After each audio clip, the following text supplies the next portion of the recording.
They say every road has its stories. But Route 66, it had thousands. I spent 40 years driving that highway, carrying the dreams, the goodbyes, and the secrets people sealed inside envelopes.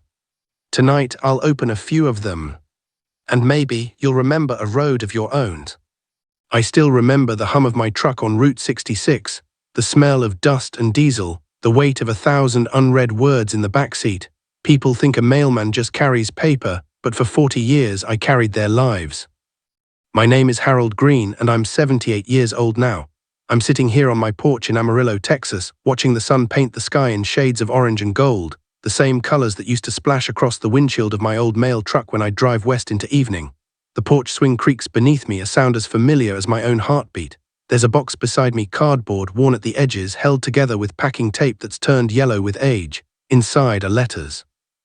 Hundreds of them. Letters I was never supposed to keep. Letters I should have destroyed. Letters that tell the story of America when she was younger, wilder, and full of hope. You see, Route 66 wasn't just a road, it was a promise. 2,448 miles of asphalt and dreams, stretching from Chicago to Santa Monica like a ribbon tied across the heart of this country. And I knew every mile of it, every pothole, every curve, every little town that clung to that highway like a child to its mother's skirt. I started carrying mail along Route 66 in 1954 when I was just 22 years old, fresh out of the service, looking for something steady, something real. The postmaster in Amarillo looked me up and down and said, "Son, you got a strong back and a clean record." I nodded. "Then you got yourself a job, but I'll warn you, this route'll break your heart more times than you can count." I didn't understand what he meant then. I thought he was talking about the long hours, the endless miles, the loneliness of driving through desert with nothing but static on the radio. But he wasn't talking about any of that. He was talking about the letters. Those days, people wrote letters the way they breathed, natural, necessary, urgent. A letter wasn't just words on paper. It was a hand reaching across distance, a voice carried by wind and wheels. When a young man went off to Korea, his girl would write him every single day, and he'd write back whenever he could. When someone's mama got sick back in Oklahoma, they'd write home with worry in every line. When a couple had their first baby, they'd send announcements with little footprints pressed in blue ink. And I was the one who carried those moments. I was the bridge between hope and delivery, between sending and receiving. Every morning I'd load up my truck, a 52 Chevy panel truck, baby blue with white lettering on the side that said US Mail, and I'd head out onto that highway. The engine would roar to life, and I'd feel it in my chest like a second heart starting to beat. The road was different then. The Mother Road, they called her. She was lined with motor courts that had names like Desert Sands and Starlight Motel, places where the neon signs buzzed and flickered through the night like fireflies. There were diners where the coffee was always hot and the pie was always fresh, where waitresses knew your name and your order before you sat down. Gas stations with attendants who'd check your oil and wash your windshield without being asked, who'd give directions with a smile and a "drive safe now," you hear. Every little town had its own post office, usually no bigger than a living room, with a flag out front and a screen door that slapped shut behind you. I'd pull up and folks would come out to meet me, not because they were expecting something, but because I was their connection to the wider world.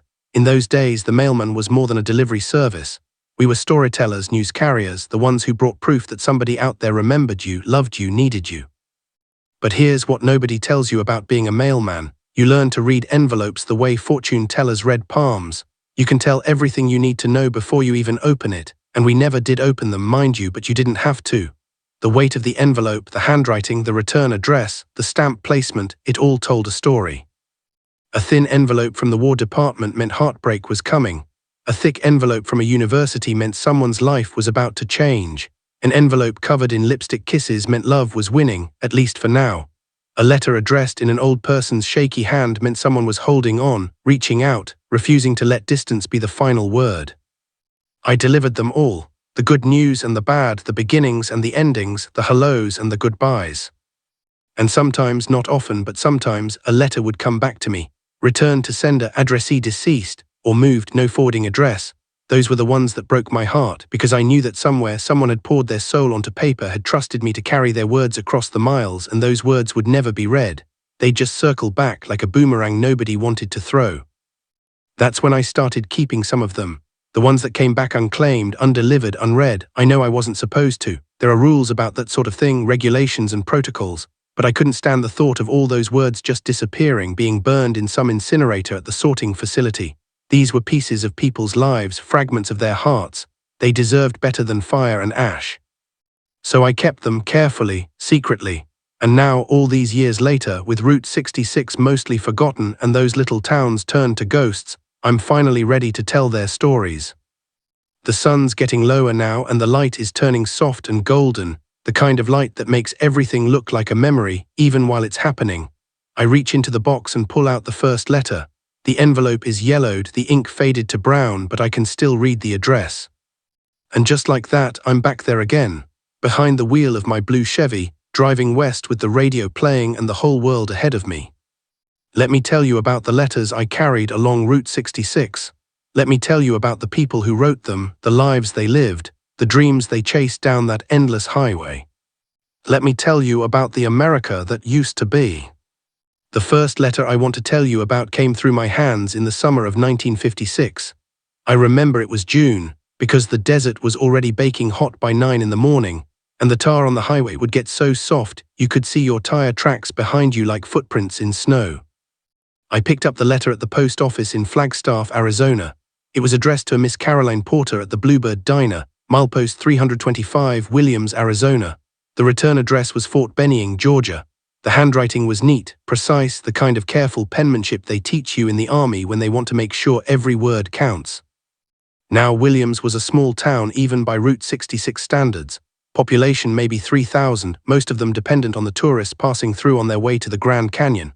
The Bluebird Diner sat right on the main strip with a big neon sign shaped like, you guessed it, a bluebird. At night that bird would light up in electric blue and pink, its wings spread wide like it was about to take flight. During the day, the sign just looked tired, the paint fading in the relentless sun.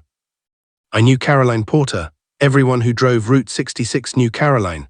She'd been working at the Bluebird since she was 16 years old, and by 1956 she was maybe 23, 24. Pretty girl with auburn hair she kept pinned up under a white cap, and green eyes that seemed to hold all the sadness of the world and all its hope at the same time. She had a smile that could make truckers forget their troubles, and a laugh that sounded like wind chimes on a summer porch. But the most important thing about Caroline Porter was this: she never forgot an order, and she never forgot a face. I'd stop at the Bluebird at least twice a week on my route. The coffee was good, strong and black, the way working men drink it, and Caroline always had a kind word. "Morning, Harold," she'd say, already pouring my cup before I sat down. "Usual, 2 eggs over easy, bacon crispy, wheat toast." "You got it, Caroline." She'd smile and call my order back to Lou, the cook, then lean against the counter while the coffee pot stayed warm in her hand. "Busy route today." "Always busy," I'd say. "People never stop writing letters." "That's 'cause people never stop missing each other," she'd say, and there'd be something wistful in her voice, something that made me think she knew more about missing people than most. So when I pulled up to the Bluebird that June morning with her letter in my bag, I felt a little flutter of anticipation. Mail for Caroline was rare. She'd get the occasional postcard from her mama in Tulsa, but not much else. A letter from Georgia, from a military base, well, that was something special. The diner was in the morning lull, that quiet hour between breakfast rush and lunch prep. A couple of truckers sat in a corner booth, and old Mr. Henderson was at the counter reading his newspaper like he did every day. Caroline was wiping down tables, humming something soft and low, might have been Blue Moon, or maybe Harbor Lights. One of those songs that sounds like longing set to music. "Morning, Harold," she said when the door chimed. "Coffee?" "Please," I said, settling onto my usual stool. Then I reached into my bag and pulled out the letter. "Got something for you today, Caroline." I watched her face as I handed it to her, the way her eyes widened just slightly, the way her hand trembled as she took the envelope, the way she looked at the return address and her breath caught in her throat. "Tommy," she whispered. She didn't open it right away. Instead, she just held it, running her fingers over the handwriting like she was touching the hand that wrote it. Lou called something from the kitchen, but she didn't hear him. Mr. Henderson asked for a refill, but she didn't notice. For that moment, Caroline Porter was somewhere else entirely, somewhere 1,000 miles away in Georgia, or maybe somewhere 2 years in the past, when whoever Tommy was had last been with her. Finally, she looked up at me and her eyes were shining. "Thank you, Harold. Give me a minute." "Take all the time you need," I said. She disappeared into the back room, and I sat there sipping my coffee, trying not to think about what was in that letter, trying not to imagine the words. But of course I did imagine, I always did. You can't carry letters for 40 years without becoming a little bit of a romantic, without wondering about the stories that unfold after you deliver the envelope and drive away. About 10 minutes later, Caroline came back out. Her eyes were red, but she was smiling, really smiling, the kind of smile that starts somewhere deep inside and just radiates out. She poured herself a cup of coffee, which I'd never seen her do during a shift, and sat down on the stool next to mine. "He's coming home," she said, her voice barely above a whisper. "Tommy's coming home." "That's wonderful, Caroline." We were together before he enlisted. High school sweethearts, you know how it is. He left for basic training in '54 and we wrote for a while, but then, she trailed off, staring into her coffee cup. Then the letters stopped. For almost a year, Harold, nothing. I thought maybe he'd met someone else, or maybe he'd decided small-town Arizona wasn't enough for him anymore. I thought maybe I'd been forgotten. She pulled the letter from her apron pocket, unfolded it carefully. The paper was standard military stationery, the words marching across the page in those same neat lines. "He says he's sorry," Caroline continued. "Says he was stationed in Korea in a place so remote the mail only came once a month, and half the time it never came at all. Says he wrote me 50 letters that must have gotten lost somewhere between Seoul and Williams, Arizona. Says he kept my picture in his helmet, and every night before he went to sleep, he'd look at it and remember the way I laughed at his terrible jokes." Her voice cracked on that last part, and she had to stop to wipe her eyes. "He's been discharged, Harold, honorable discharge. He's taking a bus from Georgia and he says he'll be here next week, and he wants to know if I'll still have him, if I'll still take a chance on a soldier who disappeared for a year, if I'll marry him." I felt my own throat tighten up. "What are you going to tell him?" Caroline laughed, a sound full of joy and tears mixed together. "I'm going to tell him, yes. I'm going to tell him I never stopped waiting. I'm going to tell him that every time a mail truck pulled up my heart would skip, hoping it was a letter from him. I'm going to tell him." She paused, looking at me with those green eyes that now seemed to hold only hope. "I'm going to tell him that love doesn't forget, Harold, it just waits." I stayed at the Bluebird longer than usual that morning. Caroline gave me breakfast on the house, wouldn't hear of me paying, and as I ate she talked about Tommy, about how they used to drive out to the rim of the Grand Canyon at sunset and watch the light change the colors of the rock, about how he'd wanted to be a mechanic, to open his own garage right there in Williams, about how she dreamed of a little house with a porch, maybe some kids, maybe a dog. Simple dreams, the kind that built America one small town at a time. When I finally left, Caroline walked me to the door. "Harold," she said, "thank you for bringing me that letter, for keeping people connected." "It's my job," I said. "No," she said firmly, "it's more than that. You're the thread that holds us all together. Don't ever forget that." I drove away from the Bluebird with those words in my head, watching the neon bird grow smaller in my rearview mirror. And I thought about all the letters still in my truck, all the threads connecting all the people scattered across this great big country. A week later, I made sure to time my route to pass through Williams. When I pulled up to the Bluebird, there was a young man sitting at the counter in an army uniform, and Caroline was standing beside him, her hand on his shoulder, laughing at something he'd said. When she saw me through the window, she waved, not just a regular wave, but the kind of wave you give someone who helped you find something you thought you'd lost forever. I waved back and kept driving.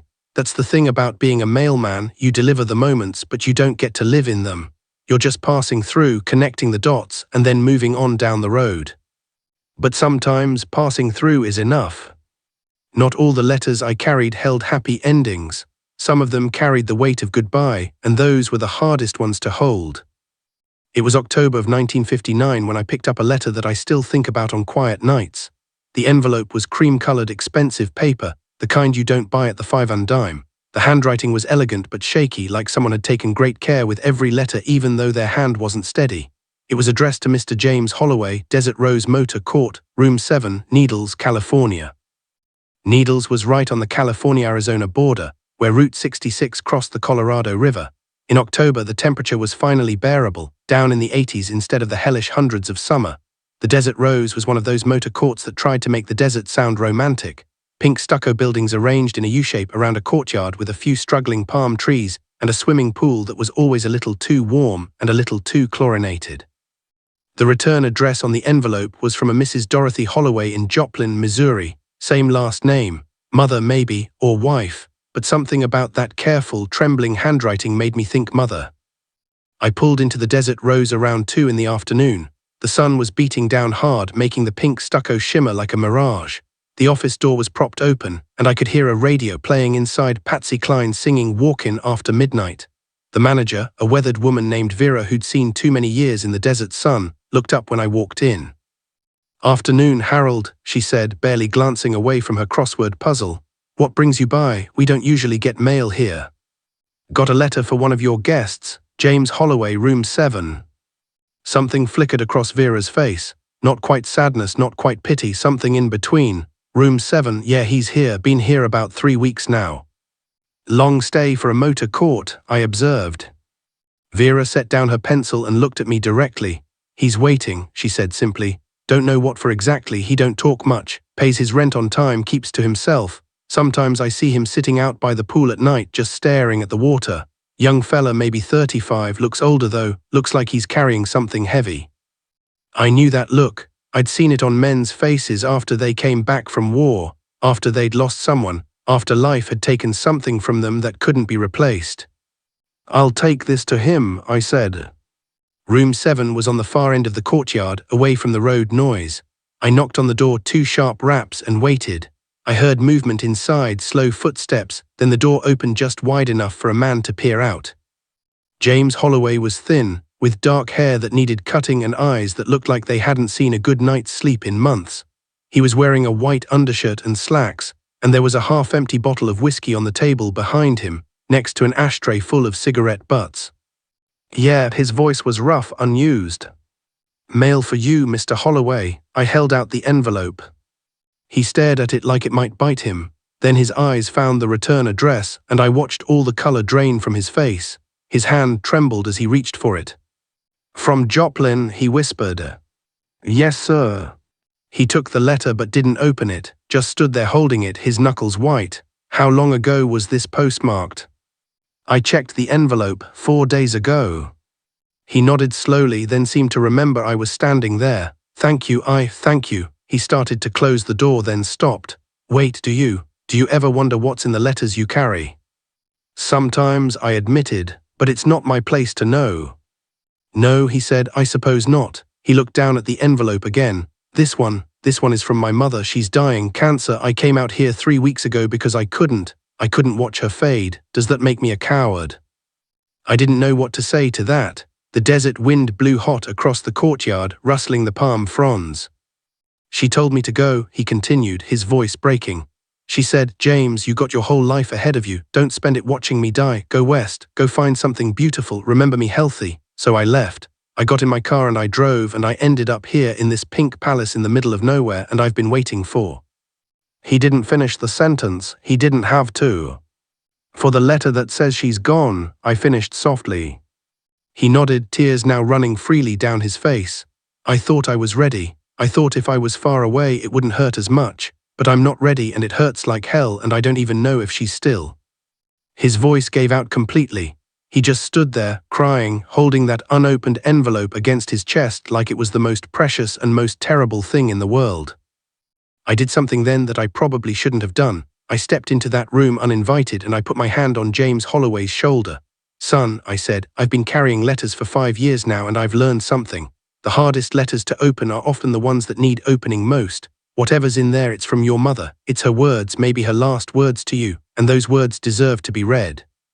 He looked at me with eyes full of fear and pain. "What if she's already gone?" "Then you'll grieve," I said, "and that's okay. That's what you're supposed to do when you lose someone you love. But what if she's still holding on? What if she's written you something you need to hear? You won't know unless you open it." James Holloway stood there for a long moment, the envelope pressed against his heart. Then with shaking hands, he carefully tore open the seal. He unfolded the letter. I could see it was 2 pages, covered in that same careful, trembling script, and began to read. I watched his face as he read, watched the tears continue to fall, watched his lips move silently, forming the words his mother had written. And then about halfway through I saw something else. A small smile, just a flicker, but it was there. When he finished, he looked up at me with red-rimmed eyes. "She's still alive," he said, his voice full of wonder and relief. "She wrote this 6 days ago. She says she's proud of me for being brave enough to live my life. She says she's not afraid anymore, says she can see my father waiting for her and my baby sister who died when I was 10, and she's ready, she says." He had to stop and swallow hard. She says the last thing she wants me to know is that I was the best thing she ever made, that being my mother was her greatest joy, that she wants me to fall in love, have children of my own someday and tell them stories about their grandmother who loved them before they were even born. She says don't come back for the funeral. She doesn't want me to remember her in a casket.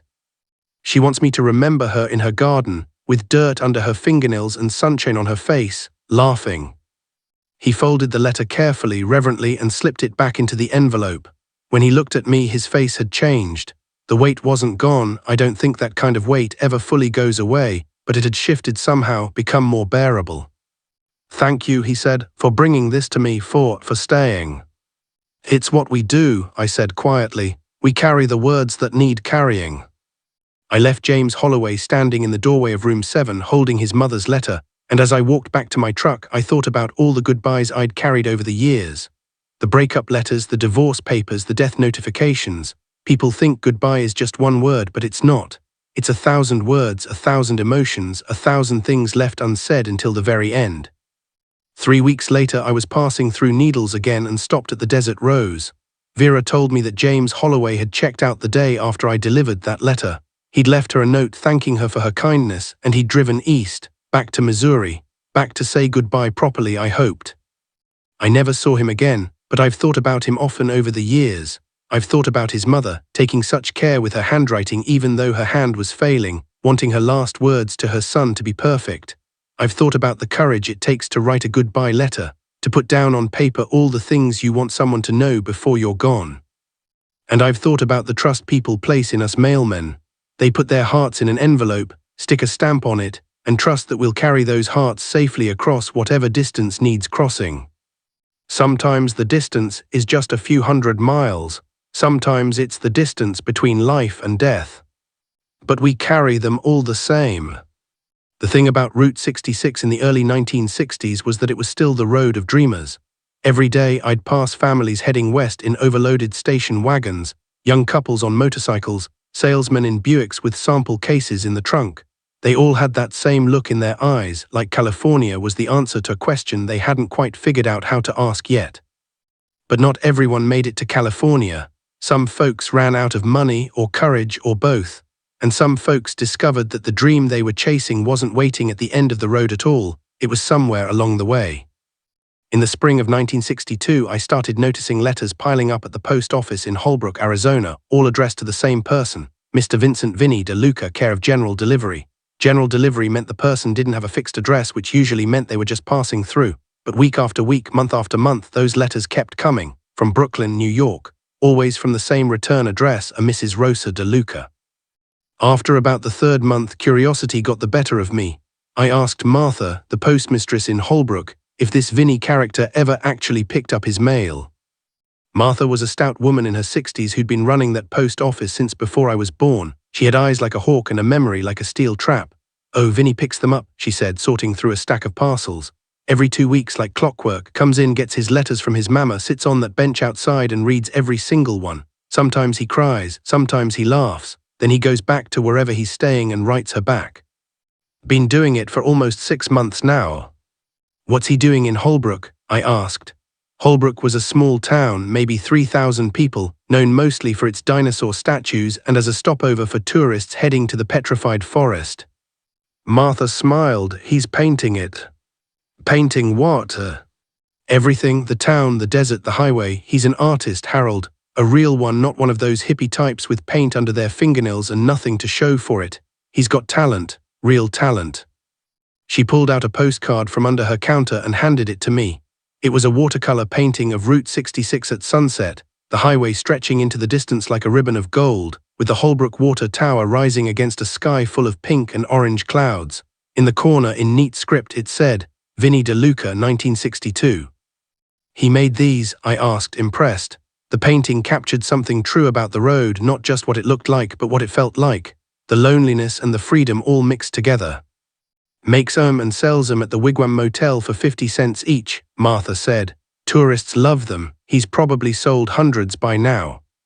I handed the postcard back, but Martha shook her head. "Keep it. He gave me a stack to hand out. Says he wants people to remember this place the way he sees it." That afternoon, my route took me past the Wigwam Motel, one of those quirky places that made Route 66 famous. With 15 concrete teepees you could sleep in for $5 a night. I pulled over and went inside the office, where a display case near the register was full of Vinnie's postcards and small paintings. Each one showed a different scene from the Mother Road: diners with their neon signs glowing, gas stations with their candy-striped pumps, long stretches of empty highway disappearing into mesas and buttes.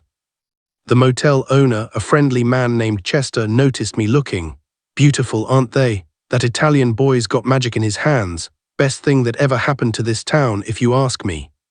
He been here long. 6 months, give or take. Showed up last October in a beat-up Chevy with New York plates, paint supplies piled in the back seat, and about $20 to his name. Said he was driving to California to become a famous artist, but his car broke down just outside town. Couldn't afford to fix it right away, so he started painting to earn money for parts. Chester leaned on the counter, warming to his story. But here's the thing: the longer he stayed, the more he painted, the more he fell in love with this place. Said he'd spent his whole life in Brooklyn dreaming about wide open spaces, and now that he'd found them, he wasn't sure he wanted to leave. His car's been fixed for 2 months now, Harold. He could drive to California anytime he wants, but he's still here. I bought 3 of Vinnie's postcards, one for myself, one to send to my sister in Tulsa, and one just to support the kids' work. Then I asked Chester where I might find him. "Check the overlook north of town," Chester said. "He goes up there most afternoons to paint the desert light. Says the quality of sunshine here is different from anywhere else in the world." I found Vinnie exactly where Chester said he'd be. He'd set up an easel on a rocky outcrop overlooking miles of painted desert, layers of red, orange, and purple stone stretching to the horizon. He was maybe 25 years old, with dark hair that fell over his eyes and paint stains on his jeans and work shirt. He was so focused on his canvas that he didn't hear me approach. I stood there for a minute just watching him work. The painting was of the desert at golden hour, and even half finished, it was stunning. He worked quickly but carefully, his brush moving with confidence, adding shadows here, highlights there, building up layers of color that somehow captured the exact feeling of standing in that spot at that moment. "Mr. DeLuca," I finally said. He startled, nearly dropping his brush. "Jesus, Mary, and Joseph, you scared me," he said, his Brooklyn accent thick as molasses. "Sorry, I didn't hear you. When I'm painting, the whole world disappears, you know." "I can see that. Your work is beautiful." He wiped his hands on a rag and squinted at me. "You're the mailman. Martha told me about you. Said you drive Route 66 delivering letters and that you know everybody between here and California." "Just about," I said. "I've been noticing your letters from Brooklyn, from your mother." His face softened. "Yeah, my ma, she writes me every week without fail. I swear, she's written me more since I left Brooklyn than she ever talked to me when I lived 10 blocks away." "She worried about you?" Vinnie laughed. "Worried, Harold, it is Harold, right? My mother is the queen of worry. She's been worried about me since the day I was born 6 weeks premature. When I told her I was driving to California to pursue art, you'd think I told her I was joining the circus. She cried for 3 days straight, made me promise to write every week and let her know I was still alive." He picked up a small stack of letters from his paint box, letters he'd clearly read many times, the envelopes soft and worn. "But here's the thing. In these letters she tells me stuff she never said to my face, about how proud she is, about how my papa, he died when I was 12, how he used to paint too just for fun and she sees him in me, about how she always knew I was meant for something bigger than working in my uncle's grocery store." He carefully tucked the letters back into his box. "She tells me to follow my dreams, says the world needs beauty and I got a gift for making it. She says," his voice caught, "she says she's sorry she can't help me more, but every week she sends $5. $5, Harold, that's probably half of what she makes cleaning houses, and she sends it to me so I can chase this crazy dream." "Sounds like she loves you very much." "She does," Vinnie said quietly, "and that's why I can't tell her." "Can't tell her what?" He gestured at the desert, the highway, the endless sky. "That I'm not going to California, that I found what I was looking for right here in Holbrook, Arizona, that I don't want to be famous. I just want to paint this road, these little towns, these moments that are disappearing. I want to capture Route 66 before it's gone." "Before it's gone," I said. "Route 66 is not going anywhere." Vinnie gave me a sad smile. "You sure about that? I've been watching, Harold, I've been paying attention. There's talk about building an interstate highway system. Bigger roads, faster roads, roads that bypass all these little towns. In 10 years, maybe 20, Route 66 might be obsolete. And all these places, the diners, the motor courts, the gas stations with their friendly attendants, they'll disappear like they never existed. He turned back to his canvas. But I can make sure they're remembered. I can paint them, preserve them, show people what we had here. That's worth more to me than being famous in some California gallery. Your mother would understand, I said. Maybe, Vinny said. Or maybe she'd think I gave up. Maybe she'd think all those $5 bills were wasted on a son who didn't have the courage to make it to California. Or maybe, I said, she'd be proud that you were brave enough to know what you really wanted, even when it wasn't what you set out to find. Vinny looked at me for a long moment, then smiled, a real smile, one that reached his eyes. You know what, Harold, maybe you're right, maybe I should tell her, maybe I should stop being afraid. Vinny did tell his mother, eventually. I know because I carried that letter 5 pages long in his neat artist's handwriting, explaining everything he'd told me on that overlook and more. And 3 weeks later I carried her response, a letter full of tears and pride, telling him that home isn't a place, it's wherever your heart finally feels at peace. But that's not the story I want to tell you right now. See, Vinny started something in Holbrook. Word spread that there was this artist painting Route 66, capturing the soul of the Mother Road one brushstroke at a time. People started seeking him out. Tourists would buy his paintings and postcards and send them to friends back home. Local business owners commissioned him to paint their establishments. And slowly, quietly, Vinny DeLuca became part of the fabric of that town. More than that, he inspired something. He reminded people that the road they lived on wasn't just asphalt and commerce. It was history being written in real time. It was America's Main Street, and every person traveling it had a story worth telling. I thought about that a lot as the years rolled on, about how we were all living through something important without quite realizing it, about how the ordinary moments, a waitress pouring coffee, a mechanic changing a tire, a mailman delivering a letter, were the threads that wove the whole thing together. By 1965, I'd been carrying mail along Route 66 for 11 years. I'd seen the road change. More cars, bigger cars, families in station wagons with California or bust written on the windows. The post-war boom had filled the highway with dreamers and tourists, and business was good for the motor courts and diners. The neon signs got brighter, the billboards got bigger, and every little town competed for the attention of travelers passing through. But I'd also started to see what Vinny had seen, the early signs of change, the rumors of interstate highways, the government men in suits surveying land for roads that would bypass the small towns entirely. Still, in '65, Route 66 was alive and thriving, and I was right there in the middle of it, carrying letters that connected people across all those miles. That summer, I picked up a peculiar piece of mail in Gallup, New Mexico. It was a package about the size of a shoebox addressed to Miss Judith Brennan, care of the El Rancho Hotel. The return address was from someone named Michael Brennan in Chicago, Illinois. No relation specified, but the last name suggested family. Brother, maybe, father, possibly. The El Rancho was one of the grand old hotels of Route 66, a sprawling 3-story Spanish colonial revival building where movie stars used to stay when they filmed westerns in the area.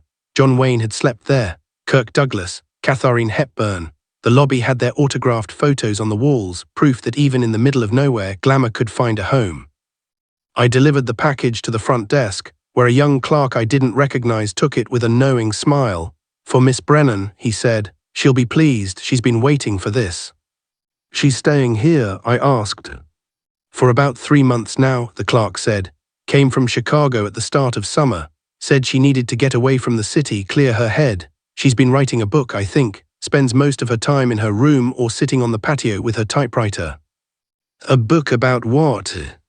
The clerk shrugged. Don't know exactly. But she takes walks along Route 66 every afternoon, takes photographs, talks to people. Whatever she's writing, I'd bet money it's about the road. Curiosity got the better of me. She around now?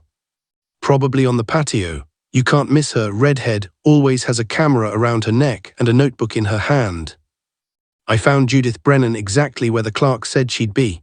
She was maybe 30 years old, with auburn hair pulled back in a ponytail and freckles across her nose from too much desert sun. She was sitting at a wrought iron table with a typewriter in front of her, a cup of coffee going cold beside it, and that camera, a nice Leica, hanging from her chair. She was staring at a blank page, her fingers hovering over the keys but not typing. The look on her face was one I recognized, the look of someone trying to find exactly the right words and coming up empty. "Miss Brennan," I said, "a package for you." She looked up, startled out of her thoughts, then her whole face lit up. "Oh, thank God, I've been waiting for this." She took the package from me, holding it like it was something precious. "Thank you so much, Mr.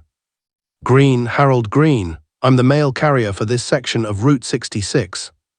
"The mail carrier," she repeated, and something sparked in her eyes. "You deliver mail along the entire route, from Amarillo to Barstow, with a lot of stops in between. How long have you been doing it?" 11 years now." She set down the package and pulled out the chair across from her. "Mr. Green, would you sit with me for a moment, please? I'd love to ask you some questions if you have the time." I shouldn't have. I had mail to deliver, a schedule to keep, but something about the earnestness in her voice, the hunger for stories, made me sit down. "I'm writing a book about Route 66, she explained, her words coming fast now, excited. "About the people who live and work along it, about what this road means to America. Everyone talks about the road as if it's just a thing, just a strip of pavement, but it's not. It's people, it's lives, it's stories." She opened the package I'd just delivered. Inside was a stack of photographs. She spread them out on the table, and I could see they were old family photos. A man in a 1930s suit standing beside a dust-covered truck. A family posed in front of a diner. A young couple on their wedding day with Route 66 stretching out behind them. "These are from my father," Judith said softly. "Michael Brennan. He drove Route 66 in 1936 during the Dust Bowl. He was running from Oklahoma to California with nothing but hope and $23 in his pocket. He took these photographs along the way. He always said Route 66 saved his life, gave him a path forward when everything behind him had turned to dust." She touched one of the photos gently. "He died last year, heart attack. He was only 59. And when we were going through his things, we found boxes and boxes of photographs, journals, postcards, his whole journey documented. And I realized that his story and thousands of stories like it were disappearing. The people who built their lives along this road, who depended on it, who loved it, they're getting older. And someday, if someone doesn't write it all down, it'll be like it never happened." "So you came out here," I said. "I quit my job at a newspaper in Chicago, packed up my car and drove west. I've been stopping in every town, talking to every person who'll talk to me. Waitresses and mechanics, motel owners and gas station attendants. I'm collecting stories, Mr. Green. I'm trying to capture this moment before it's gone." She looked at me intently. "And you're perfect. You've been traveling this road for 11 years, carrying letters. You must have seen everything, met everyone. You must have stories." I thought about Caroline and her soldier, about James Holloway and his mother's goodbye, about Vinnie painting the desert light, about the thousands of letters I'd carried, each one a small piece of someone's life. "I have stories," I admitted. "Would you share them with me?" Her voice was almost pleading. "Would you help me make sure they're remembered?" I looked at this young woman, this dreamer with her typewriter and her camera and her father's photographs, and I saw something important. She wasn't just writing a book. She was building a monument, not one made of stone or bronze, but one made of words and memories, the kind of monument that would outlast highways and neon signs. "I'll tell you what," I said. "I can't sit here now, I've got mail to deliver, but I pass through Gallup twice a week. Every time I come through, if you're still here, I'll stop and tell you a story. One story per visit, deal?" She grabbed my hand and shook it, her grip firm and grateful. "Deal. Oh, Mr. Green, thank you. You have no idea what this means." But I did know, because I was starting to understand what Vinnie had understood, what Judith's father had understood, what maybe we all understood deep down, that Route 66 wasn't going to last forever, that change was coming whether we wanted it or not, that the world we knew was already starting to fade. And the only way to hold on to it was to remember it, to tell the stories, to write them down before they disappeared like dust in the wind. For the next 4 months, every time I passed through Gallup, I stopped at the El Rancho Hotel, and every time Judith Brennan was there with her notebook and her questions ready to listen. I told her about Caroline and her soldier who came home, about James Holloway and his mother's last letter, about Vinnie and his paintings, about the hundreds of other stories I'd collected over the years, delivered in envelopes and packages up and down the Mother Road. She took notes in shorthand, her pen flying across the pages, stopping me occasionally to ask for more details. What did the diner smell like? What color was the neon sign? What did the person's voice sound like when they read their letter? In October, when the desert air finally started to cool, Judith packed up her typewriter and her camera and her notebooks full of stories. She was heading back to Chicago to write her book. Before she left, she gave me a copy of one of her father's photographs, the one of him standing beside his truck in 1936, young and scared and hopeful all at once. "Thank you, Harold," she said, "for helping me understand what my father loved about this road. It's not the asphalt or the destinations, it's the people along the way, the connections, the kindness of strangers who become friends." "What are you going to call your book?" I asked. She smiled. "I'm thinking Letters from Route 66, because that's what this whole road is, really. A letter written by America to itself, a message about who we were and what we hope to become." I never saw Judith Brennan again after that day, but 2 years later a package arrived for me at the post office in Amarillo. Inside was a book with a dust jacket showing a photograph of Route 66 stretching into the sunset. The title, The Mother Road, Stories from America's Highway. On the title page she'd written, "For Harold Green, who carries more than mail, with gratitude for the stories, J.B." I still have that book. It's sitting right here on the table beside me, worn from being read too many times. And somewhere in the middle, on page 147, there's a chapter about a mailman who drove Route 66 for 40 years, connecting people one letter at a time. She told my story so I wouldn't disappear. Just like I'm telling these stories now, so none of us will. By 1968, the world was changing faster than anyone could have predicted. The interstate highways were no longer just rumors, they were reality, cutting across the country like surgical scars, bypassing the small towns that had grown up along Route 66. I could feel the shift every time I drove my route. Traffic was lighter. Some of the motor courts had started putting up for sale signs. A few diners had closed their doors for good. But life went on the way it always does. People still wrote letters. They still fell in love, still mourned their losses, still reached across distance to touch someone they couldn't hold. And I still carried those words, though I knew I was carrying them along a road that was slowly dying. It was late April when I picked up a package at the post office in Tucumcari, New Mexico. Tucumcari was one of the biggest stops on Route 66, a town that had embraced its place on the Mother Road with enthusiasm, lining the main strip with motels that competed to see who could have the most spectacular neon sign. At night, Tucumcari lit up like a carnival, all those signs blazing against the dark desert sky. The package was large and flat, carefully wrapped in brown paper and tied with string. It was addressed to Mrs. Elena Vasquez at the Blue Swallow Motel, one of the oldest and most beloved motor courts in Tucumcari. The return address was from a bridal shop in Santa Fe. I knew Elena Vasquez. Everyone who traveled Route 66 knew Elena. She and her husband, Floyd, had been running the Blue Swallow since the early 50s. Floyd handled the maintenance and the books, while Elena was the face of the place, always greeting guests with a warm smile and a genuine interest in their stories. She had a way of making people feel like they were visiting family rather than renting a room for the night. But Floyd had died the previous winter. Heart attack, sudden and cruel, the way those things often are. I'd delivered the sympathy cards, dozens of them from guests who'd stayed at the Blue Swallow over the years, people from all across the country who remembered Elena and Floyd's kindness. I pulled up to the Blue Swallow around noon. The courtyard was quiet, only a couple of cars parked outside rooms. The neon sign, a beautiful blue swallow in flight, was turned off in the daylight, but I knew how it looked at night, glowing soft blue against the darkness, a beacon for travelers. Elena was in the office, working on paperwork. She looked up when I came in and I was struck by how much she'd aged in just a few months. She'd always been a vibrant woman, full of energy despite being in her early 60s, but grief had carved lines into her face, dimmed the light in her eyes. "Harold," she said, and there was warmth in her voice despite the sadness. "Good to see you."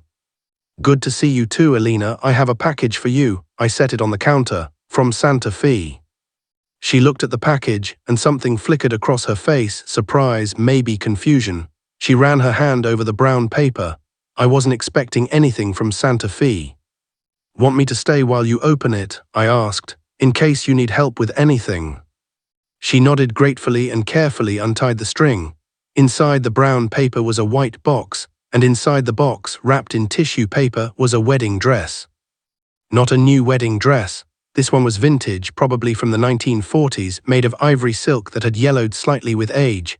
It was beautiful, simple and elegant, with a sweetheart neckline and delicate lace sleeves. The kind of dress a woman would have worn for a wartime wedding, practical but precious.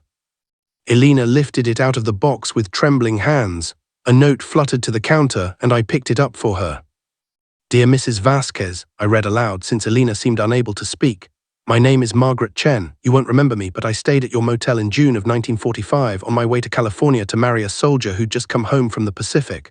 I was 18 years old, traveling alone from Kansas, and I was terrified. When I checked in, you saw something in my face. Maybe you saw how scared I was. You invited me to have dinner with you and your husband. You told me about how you two had met and married during the Depression, about the hard times and the good times, about how love was worth being brave for. That night you loaned me this dress. You said it was your wedding dress and that it had brought you luck, and you wanted me to wear it when I married my soldier. You said I could return it someday when I passed through again. Mrs. Vasquez, I wore your dress when I married John Chen on June 15, 1945. We had 42 wonderful years together before he passed away last year. We had 3 children, 7 grandchildren, and a life full of love and laughter. And I never forgot the kindness of a woman in New Mexico who gave a scared girl courage when she needed it most. I'm returning your dress now with all my gratitude.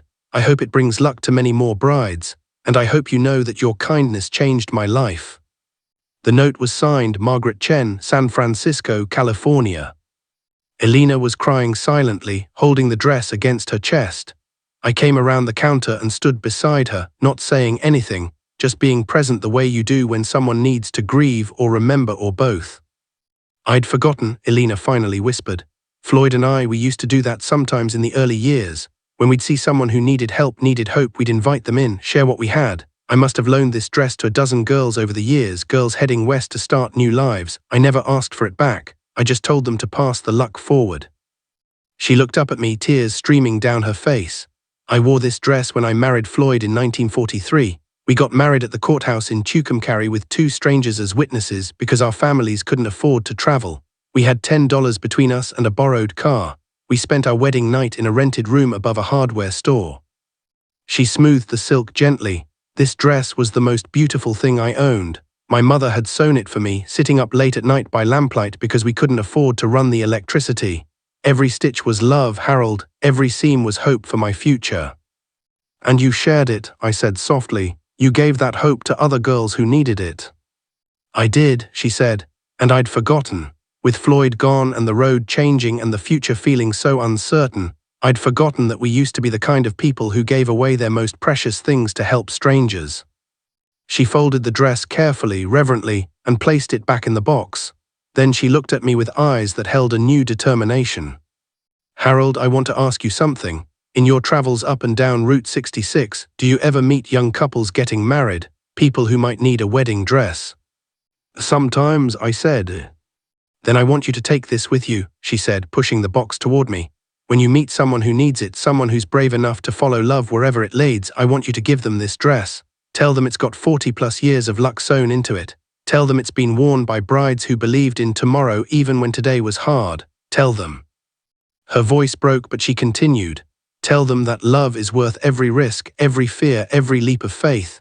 Because even though my heart is broken now, I wouldn't trade a single day I had with Floyd, not one. I didn't know what to say to that, so I just nodded and took the box, handling it like the precious thing it was. Over the next few years, I carried that dress in my truck. It rode shotgun with me through heat and dust, through thunderstorms and clear blue skies, and 3 times I gave it away. The first time was to a young Navajo couple getting married in Flagstaff. The second was to a hippie girl with flowers in her hair who was marrying a boy she'd met at a protest in Albuquerque. The third was to a widow who'd found love again at 63 and wanted to marry in the same chapel where she'd married her first husband 30 years before. Each time I told them about Elena and Floyd, about the Blue Swallow Motel, about how this dress had traveled Route 66 for decades, carrying luck and hope from bride to bride. And each time I asked them to pass it on when they were done with it, to find someone else who needed luck, who needed hope, who needed to know that love was bigger than fear. I never got the dress back. The last bride I gave it to promised to send it to Elena when she was finished with it, but as far as I know, she never did. Maybe she passed it on to someone else. Maybe it's still out there somewhere, still traveling, still carrying all that accumulated hope. Or maybe it's in a closet somewhere, forgotten again, waiting for someone to remember its story. Either way, it taught me something important. The things we give away with love never really leave us. They just change form. They become stories, memories, ripples that spread out wider than we can imagine. Elena kept the Blue Swallow open for another 15 years after Floyd died.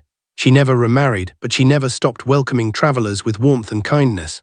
And sometimes, late at night when the neon swallow was glowing blue against the darkness, she'd tell guests about a wedding dress that had traveled Route 66, connecting brides across decades, carrying luck forward like a promise. She was still there when the interstate finally bypassed Tucumcari in 1981, still there when traffic slowed to a trickle, still there when other motels closed and their neon signs went dark. Because some people, like some roads, refuse to fade away. They just keep going, keep believing, keep lighting the way for travelers who still need to find home. The 1970s brought a kind of melancholy to Route 66 that I hadn't felt before. The interstate system was nearly complete, and more travelers were choosing the faster, more efficient highways. The small towns along the mother road were feeling the squeeze. Every month, it seemed, another business would close. Another neon sign would flicker out for the last time. I watched it happen slowly, like watching someone you love grow old. A diner here, a motor court there. Buildings that had once buzzed with life standing empty, their windows dark, their parking lots cracked and overgrown with weeds.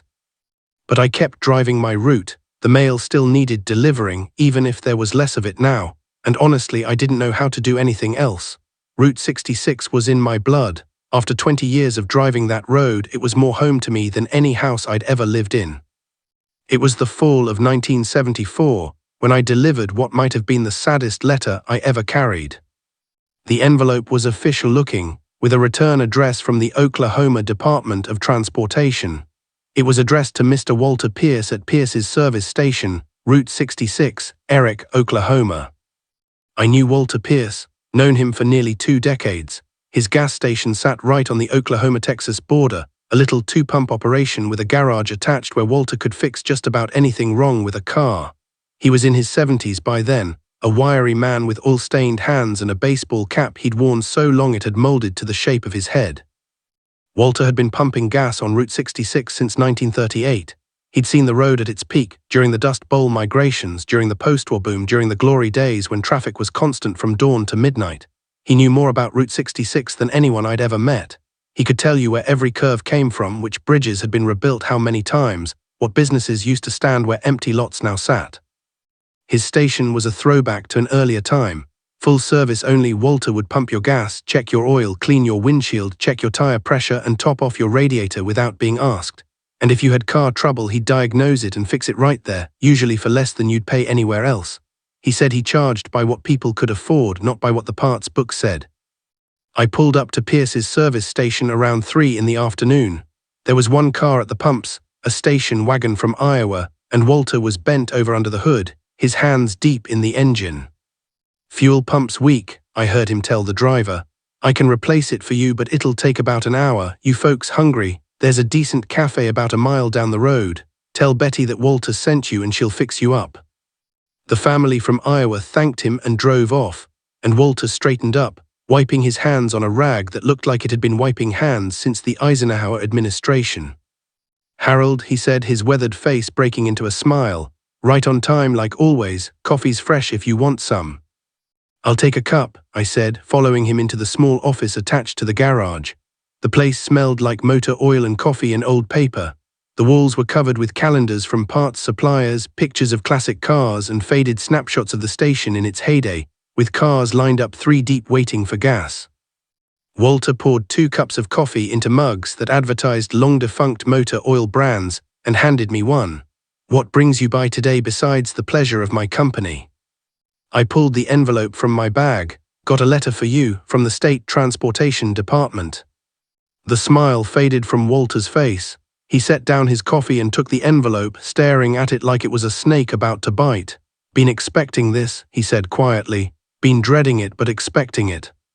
He opened the envelope slowly, carefully, and pulled out the official letter inside. I watched his eyes move across the page, watched his jaw tighten, watched his hands start to shake slightly. When he finished reading, he folded the letter and put it back in the envelope.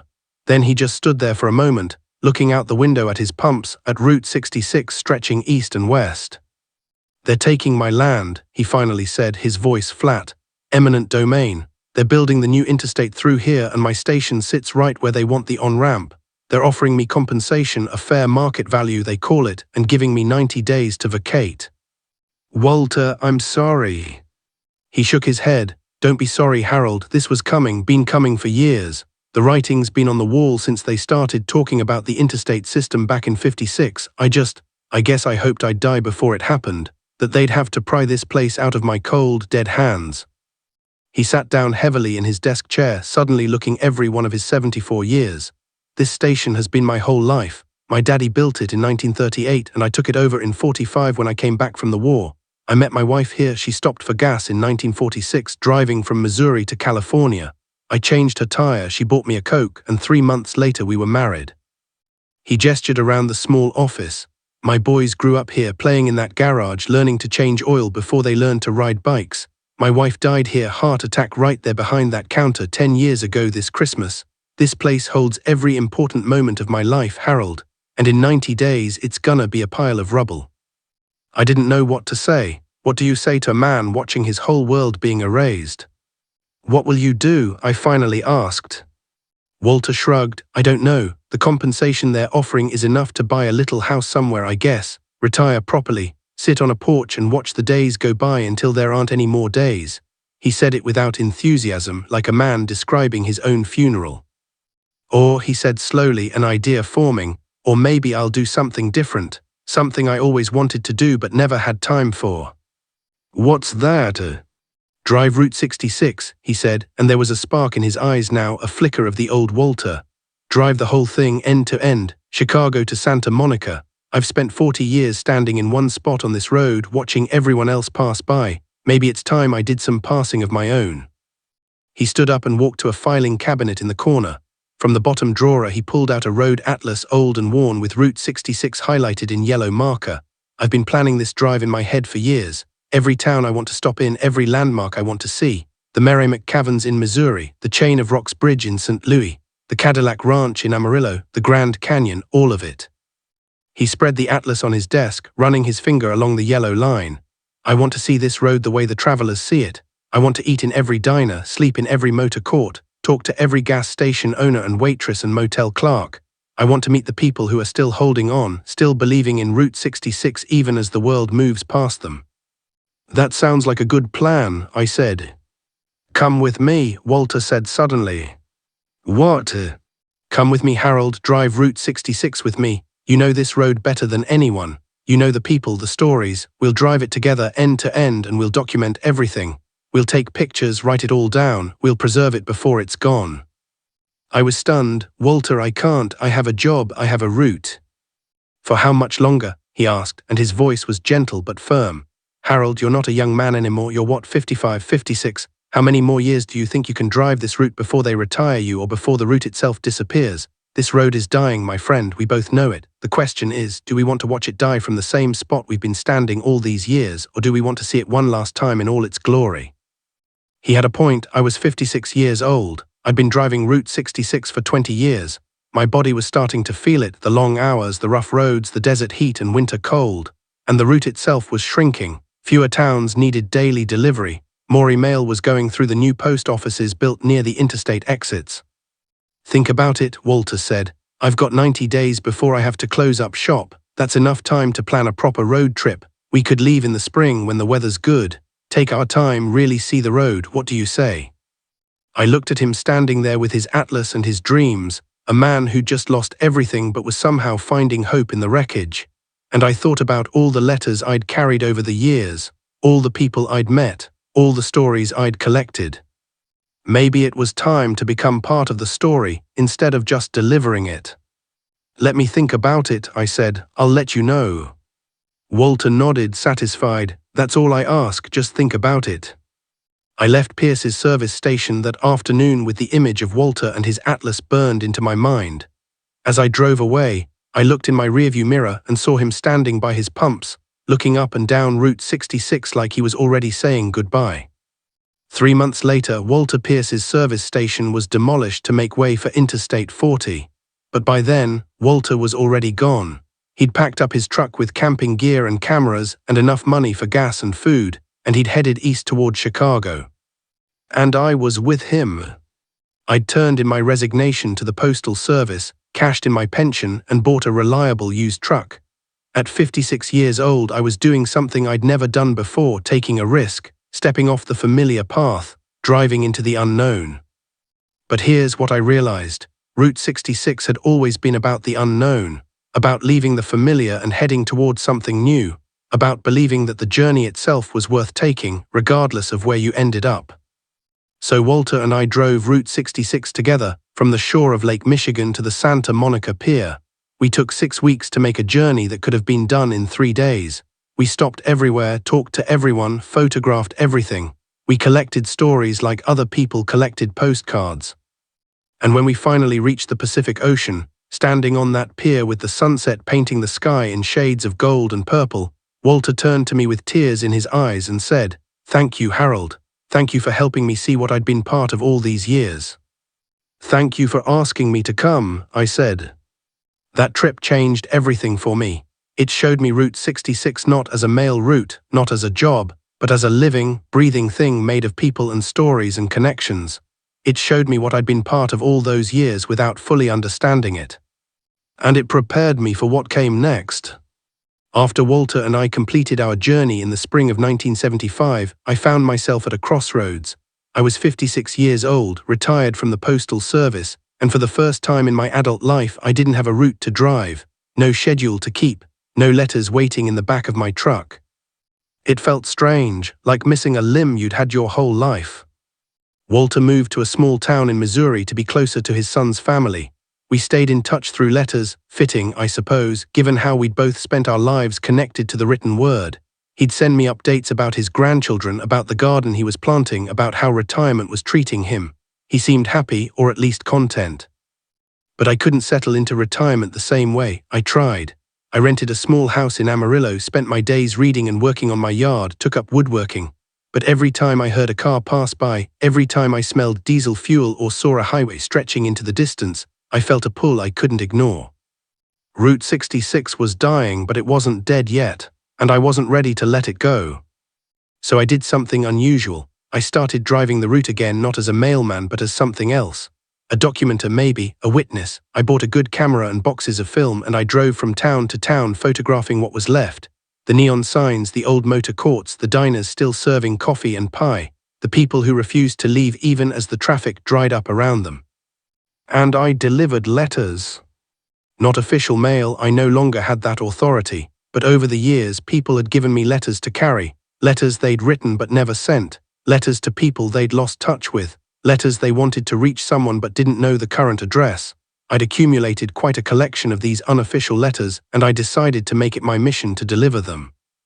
I became a different kind of mailman, a freelance courier of memories and regrets and hopes that had been delayed but not forgotten. That's how I found myself in Williams, Arizona, in the summer of 1978, carrying a letter I'd held onto for 22 years. You remember Caroline, the waitress at the Bluebird Diner, the one whose soldier came home in 1956? Well, I'd kept something. The day after Tommy arrived and they were reunited, Caroline had given me an envelope. "If you're ever back this way in 20 years, she'd said with a laugh, "deliver this to me. I want to remember how I felt today." It had seemed like a joke at the time, a whimsical request from a young woman giddy with love. But I'd kept the letter, tucked away in a box with others like it. And now, 22 years later, I decided it was time to deliver it. The Bluebird Diner was still standing, though it looked rougher around the edges. The paint was fading and the neon sign had a few dead tubes. But it was open, smoke still rising from the kitchen chimney, and I could see people moving around inside. I parked my truck and walked to the door, suddenly nervous. 22 years was a long time. Would Caroline even remember me? Would she still be here? The door chimed as I entered, and the smell hit me immediately, coffee and bacon and toast, the eternal smell of American diners.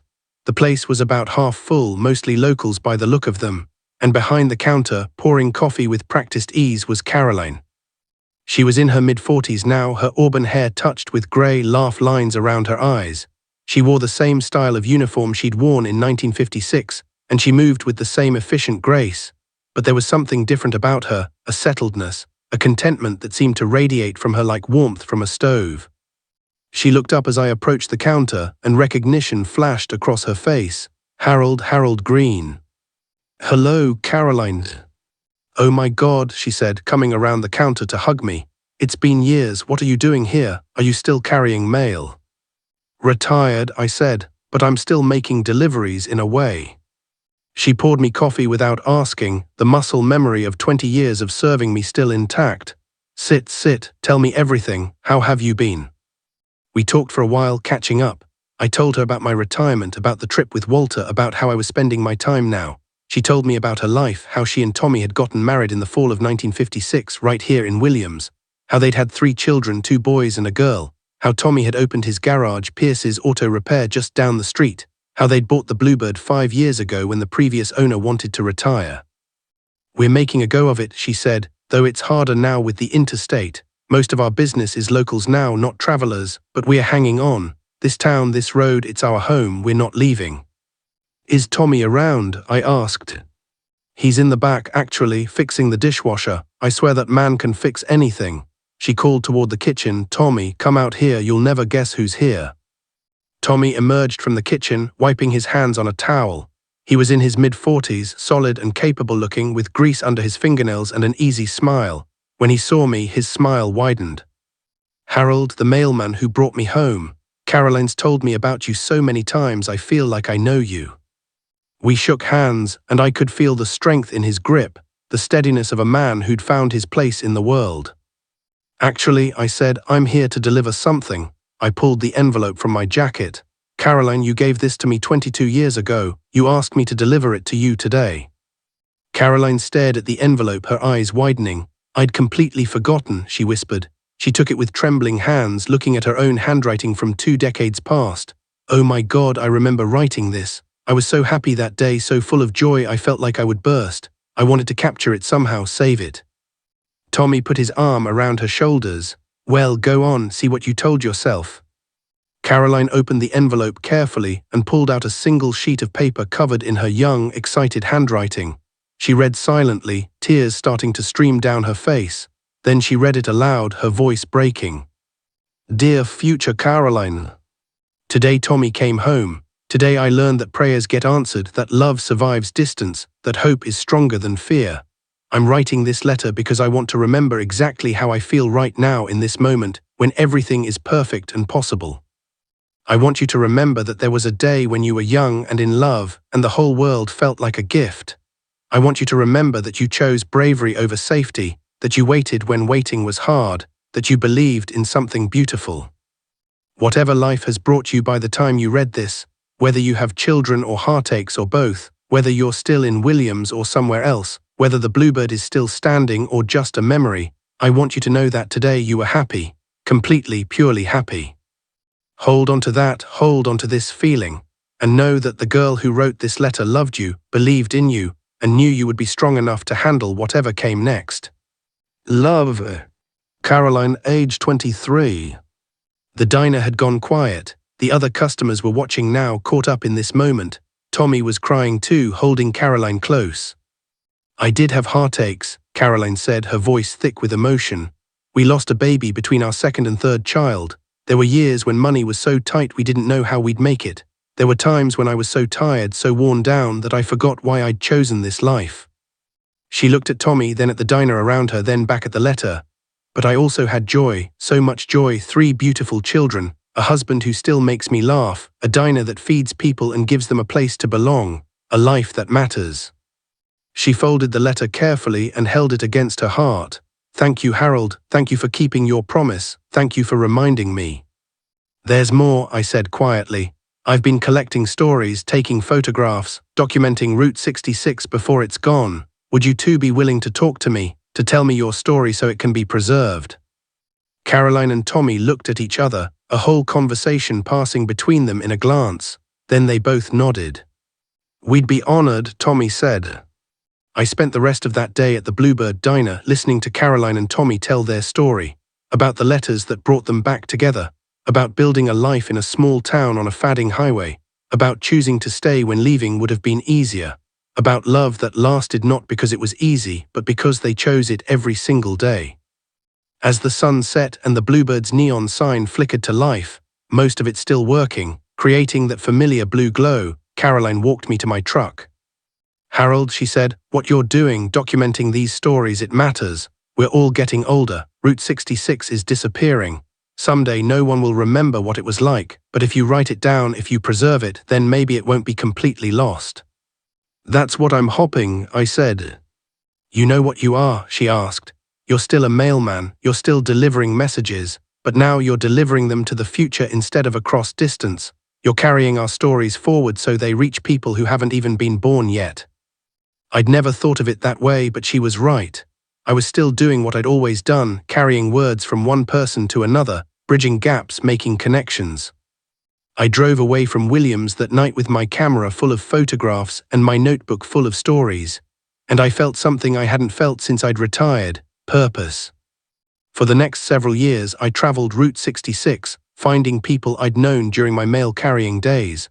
I delivered old letters, collected new stories, photographed everything that was left. I became an unofficial historian of the Mother Road, gathering memories before they disappeared. And slowly, I began to understand something important. Route 66 wasn't just a highway. It was a thread connecting all these lives, all these moments. It was the story of America written in asphalt and neon and human connection. And somehow, I'd been given the privilege of reading that story, one letter at a time. In 1982, I found myself back in Holbrook, Arizona. 20 years had passed since I'd first met Vinnie DeLuca, the young artist from Brooklyn who'd stayed to paint the desert light instead of going to California. I'd thought about him often over the years, wondered if he was still there, still painting, still capturing the soul of Route 66 one brushstroke at a time. The town looked different, smaller somehow, even though the buildings were all the same. The interstate had bypassed Holbrook in 1979, and you could feel the absence, the quiet where there used to be the constant hum of traffic, the empty parking lots where cars used to line up at diners and gas stations. But the Wigwam Motel was still there, those 15 concrete teepees still standing in a row, still painted white with their distinctive designs. I pulled in and went to the office, where Chester, the owner I'd met back in '62, was sitting behind the desk. He was older now, in his 70s, but he still had that same friendly smile. "Help you?" he asked, then his eyes widened. Harold Green, my God, it's been years." "Hello, Chester, good to see you're still here." "Still here, still fighting," he said with a laugh that didn't quite reach his eyes. "Business isn't what it used to be, but we're making do. What brings you back to Holbrook?" "I'm looking for Vinnie DeLuca, the artist. Is he still around?" Chester's expression changed, became sad and proud at the same time. "Vinnie, oh Harold, you need to see what he's done. He's still here, still painting, but he's different now, changed. Come on, I'll drive you to him."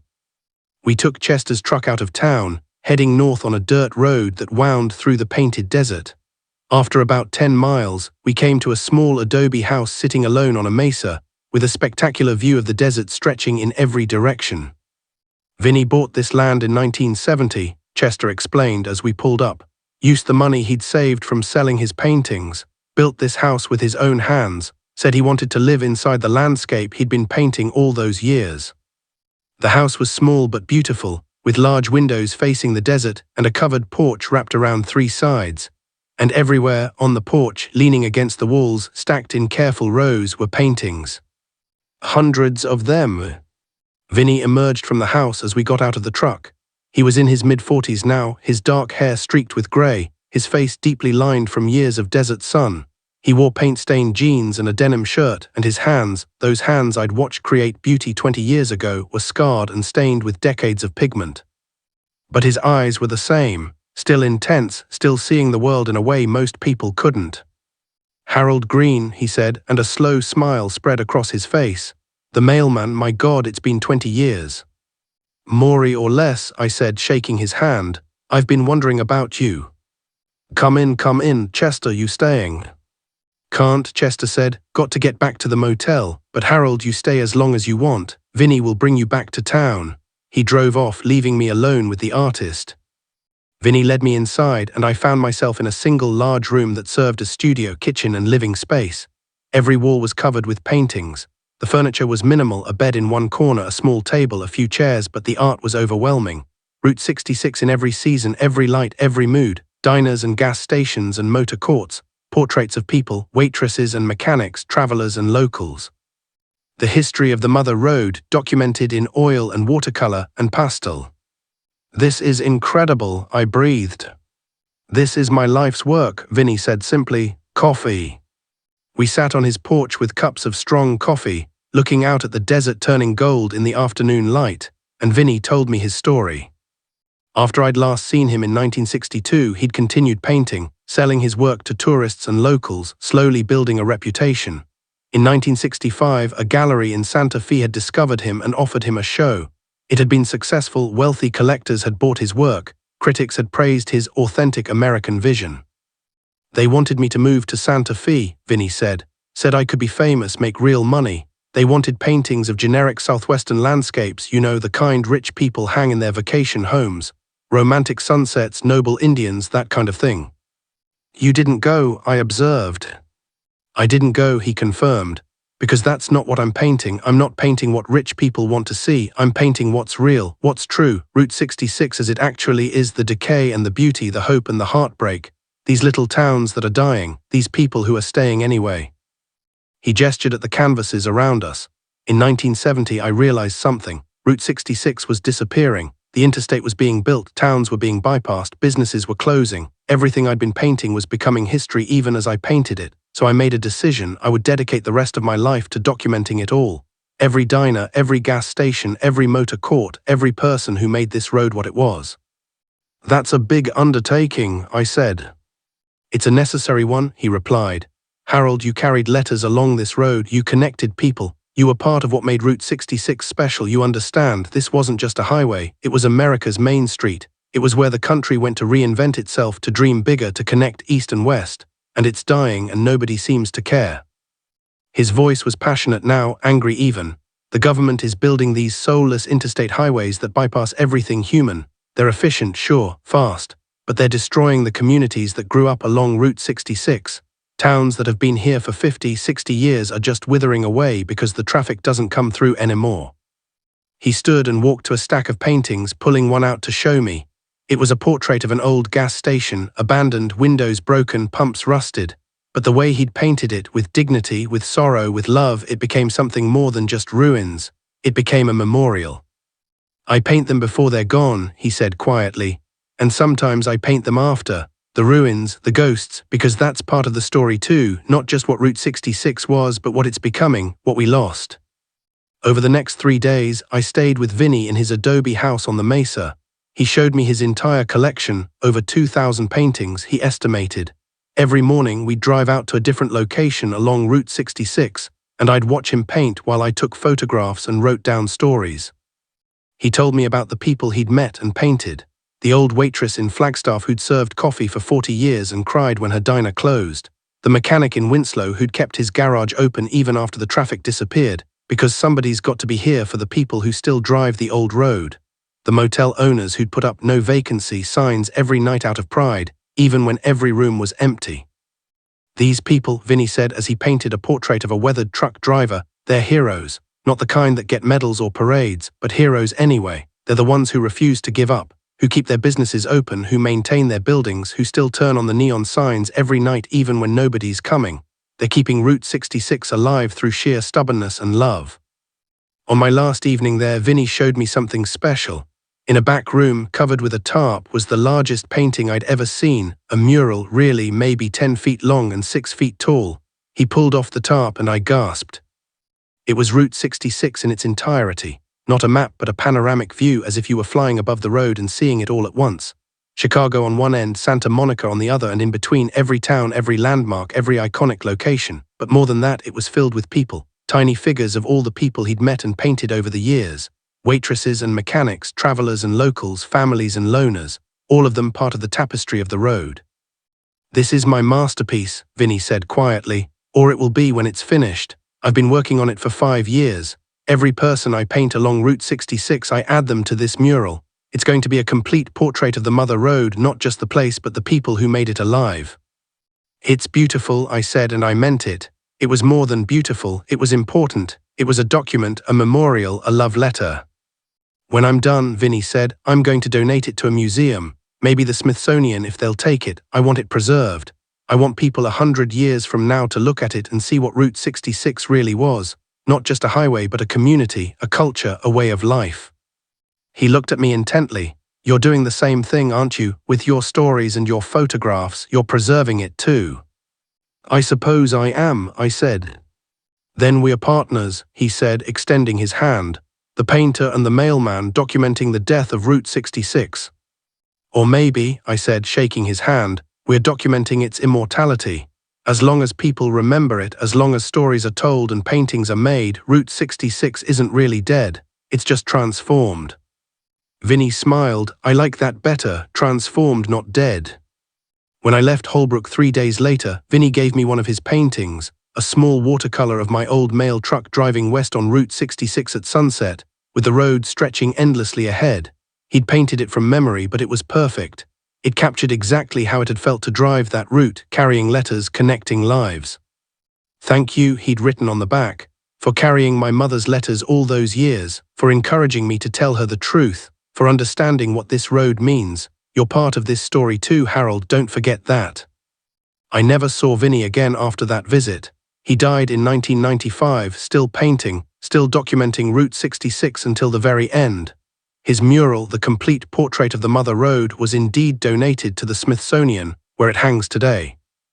But I think about him often, about a young man from Brooklyn who came west chasing a dream and found something better, a purpose, a calling, a way to make sure that the things we love don't disappear without a trace. We're all just trying to leave something behind, I suppose. Some proof that we were here, that we mattered, that the things we loved were worth loving. Vinny did that with paint. I'm trying to do it with words. By the late 1980s, Route 66 was no longer an official highway. In 1985, the federal government had decommissioned it, removed it from the U.S. highway system. After 59 years of connecting America, the Mother Road was officially dead. Except it wasn't, not really. The thing about Route 66 is that it had never been just a designation on a map. It was an idea, a feeling, a promise that if you pointed your car west and drove, you'd find something, opportunity, freedom, yourself. And ideas don't die just because the government says they're obsolete. People still drove the old road, enthusiasts mostly, historians and nostalgics and rebels who refused to take the interstate. Towns along the route started putting up signs, historic Route 66. Businesses painted murals on their walls embracing their place in American mythology. A movement began slowly to preserve what was left. But by then I was in my 70s. My traveling days were mostly behind me. I'd collected thousands of stories, taken thousands of photographs, filled dozens of notebooks with memories and histories. I delivered all the old letters I'd been carrying, reconnected people who'd lost touch, helped preserve pieces of the past. Now I lived quietly in Amarillo, in a small house not far from where Route 66 used to run before they rerouted it. I spent my days organizing my collection, writing down the stories before I forgot them, trying to make sense of 40 years spent on America's most famous highway. And I thought a lot about letters, about all the words I'd carried over the years, about how much of life is just people reaching across distance, trying to touch each other with language, trying to say, I'm here, I remember you, you matter. It was the spring of 1989 when I received a letter that brought everything full circle. It came through regular mail, delivered by a young postal carrier who probably didn't know that Route 66 had ever existed. The envelope was cream-colored, expensive paper, and the handwriting was elegant but shaky. It reminded me of another letter, one I'd delivered 30 years before. The return address was from a nursing home in Joplin, Missouri. The letter was from James Holloway. You remember James, the man in the motor caught in needles, waiting for his mother's final letter. The man I'd found in room 7 with whiskey and cigarettes and grief he didn't know how to carry. I opened the envelope carefully and pulled out 2 pages of that same careful, trembling handwriting. Dear Harold, it began. I don't know if you'll remember me. We met once 30 years ago at the Desert Rose Motor Court in Needles, California. You delivered a letter from my mother, the last letter she ever wrote. You stayed with me while I read it, and you helped me find the courage to open it when I was afraid of what it might say. I've thought about you many times over the years, wondered what became of you. I've wanted to thank you properly but never knew how to find you. Then last month I was in a museum in Springfield and saw an exhibit about Route 66. There was a photograph of you standing beside your mail truck and a placard that said Harold Green, Mail Carrier, Route 66, 1954-1975. I asked the curator if she knew how to reach you, and after some research she found your address. So here I am, 30 years later, finally writing the thank you I should have written back then.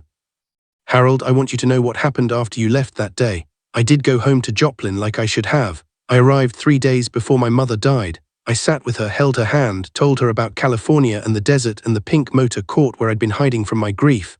She smiled and said she was glad I'd seen the ocean, glad I'd been brave enough to leave. She died peacefully with me beside her, and because of your kindness, because you made me open that letter, I had her words to carry me through. I had her blessing. I had her love written down in black and white, something I could hold and reread whenever the grief got too heavy.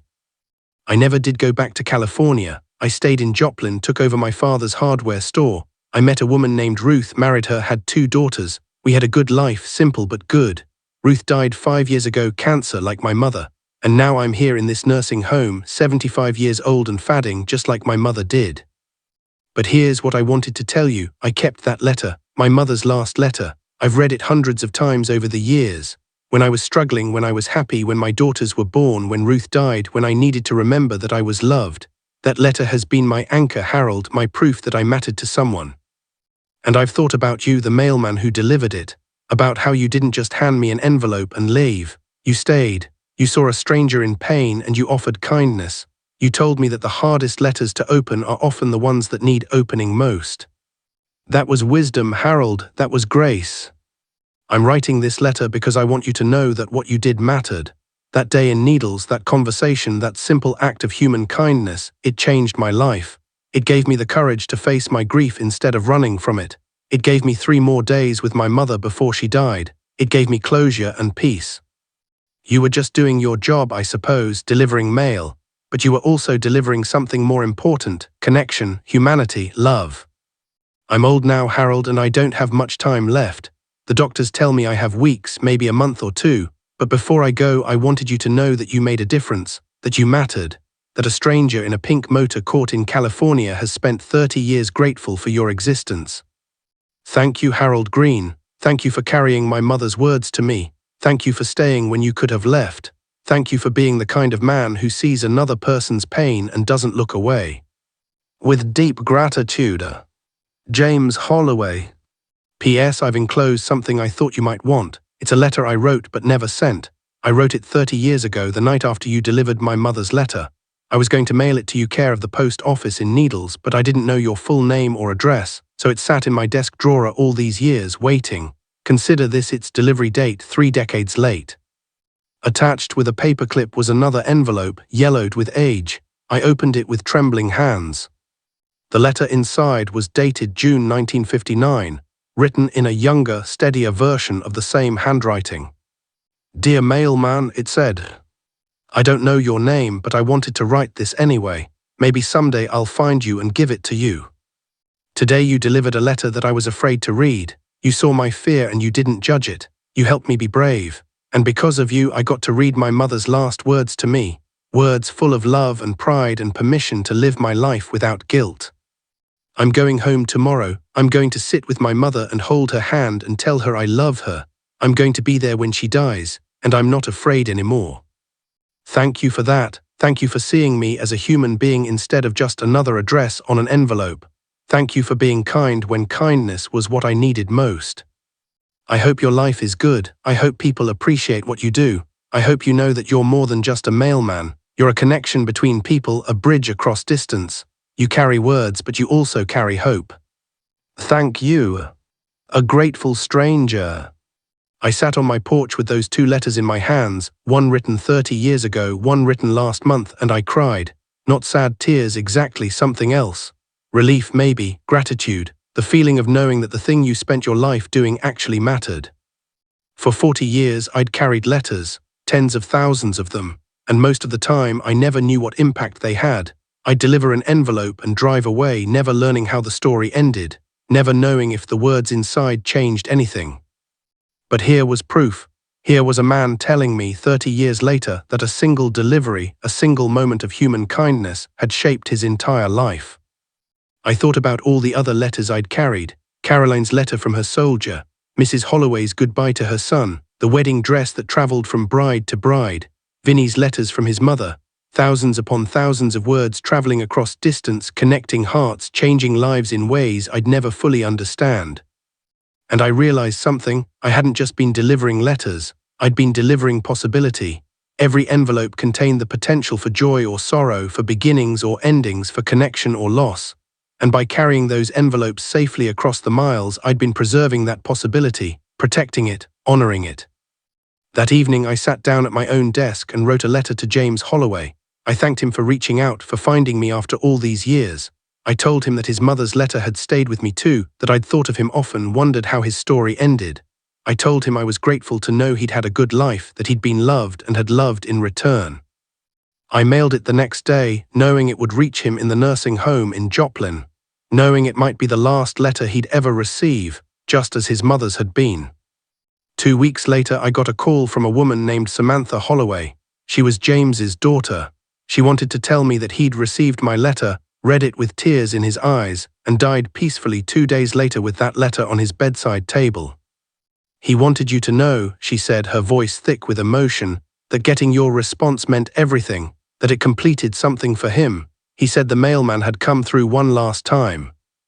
After I hung up, I went to the box where I kept all my memories of Route 66, the photographs, the stories, the letters people had given me over the years, and I pulled out one more envelope, one I'd been saving for last. It was addressed to me, in my own handwriting, dated 1954, the year I'd started carrying mail on Route 66. I'd written it to myself on my first day, full of excitement and nervousness about the journey ahead. I'd sealed it and put it away, telling myself I'd open it when I was done, when the route was finished, when it was time to look back and see if the journey had been worth taking. Now, 35 years later, I opened it. "Dear Harold," my younger self had written, "today is your first day carrying mail on Route 66. You're 22 years old, fresh out of the service, and you have no idea what you're doing. You're nervous, you're excited, you're wondering if this job will be everything you hope it is. I'm writing this letter to remind you, someday in the future, why you took this job. You took it because you wanted to be useful, because you wanted to be part of something bigger than yourself, because you believed that connecting people mattered. I don't know what Route 66 will look like when you read this. I don't know if you'll still be driving it or if you'll be old and retired looking back on these years, but I want you to remember this moment, this feeling, the hope of beginning something new, the belief that what you do with your life matters. I hope you carried the letters well. I hope you were kind to the people you met. I hope you didn't just deliver envelopes but also delivered humanity, connection, care.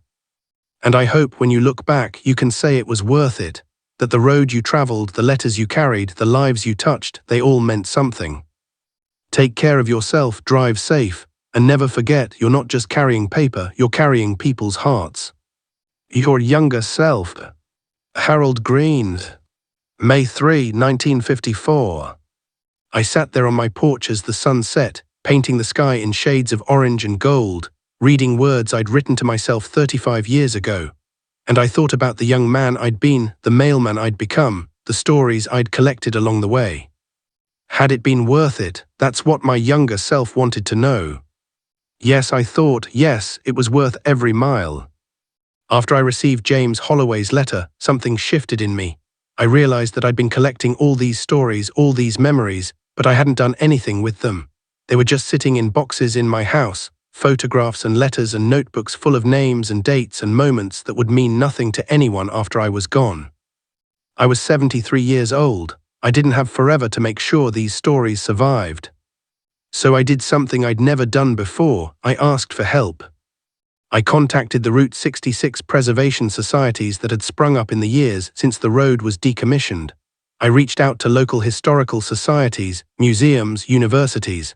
I told them what I had: decades worth of documentation about life on the Mother Road, told from the perspective of someone who'd witnessed it all firsthand. The response was overwhelming. A historian from the University of Oklahoma drove to Amarillo to meet with me. Her name was Dr. Sarah Chen, and she was writing a book about the social history of Route 66. When she saw my collection, she actually gasped. Mr. Green, she said, carefully turning the pages of one of my notebooks, this is a treasure.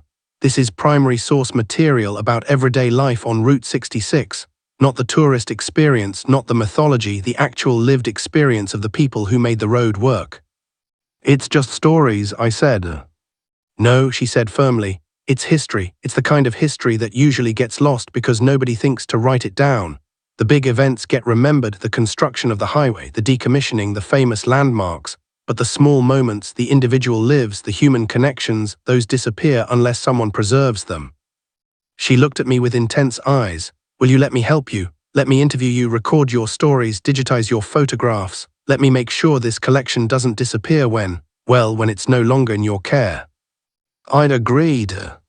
Over the next 2 years, Dr. Chen came to visit me regularly. She brought recording equipment and we'd sit on my porch and I'd talk.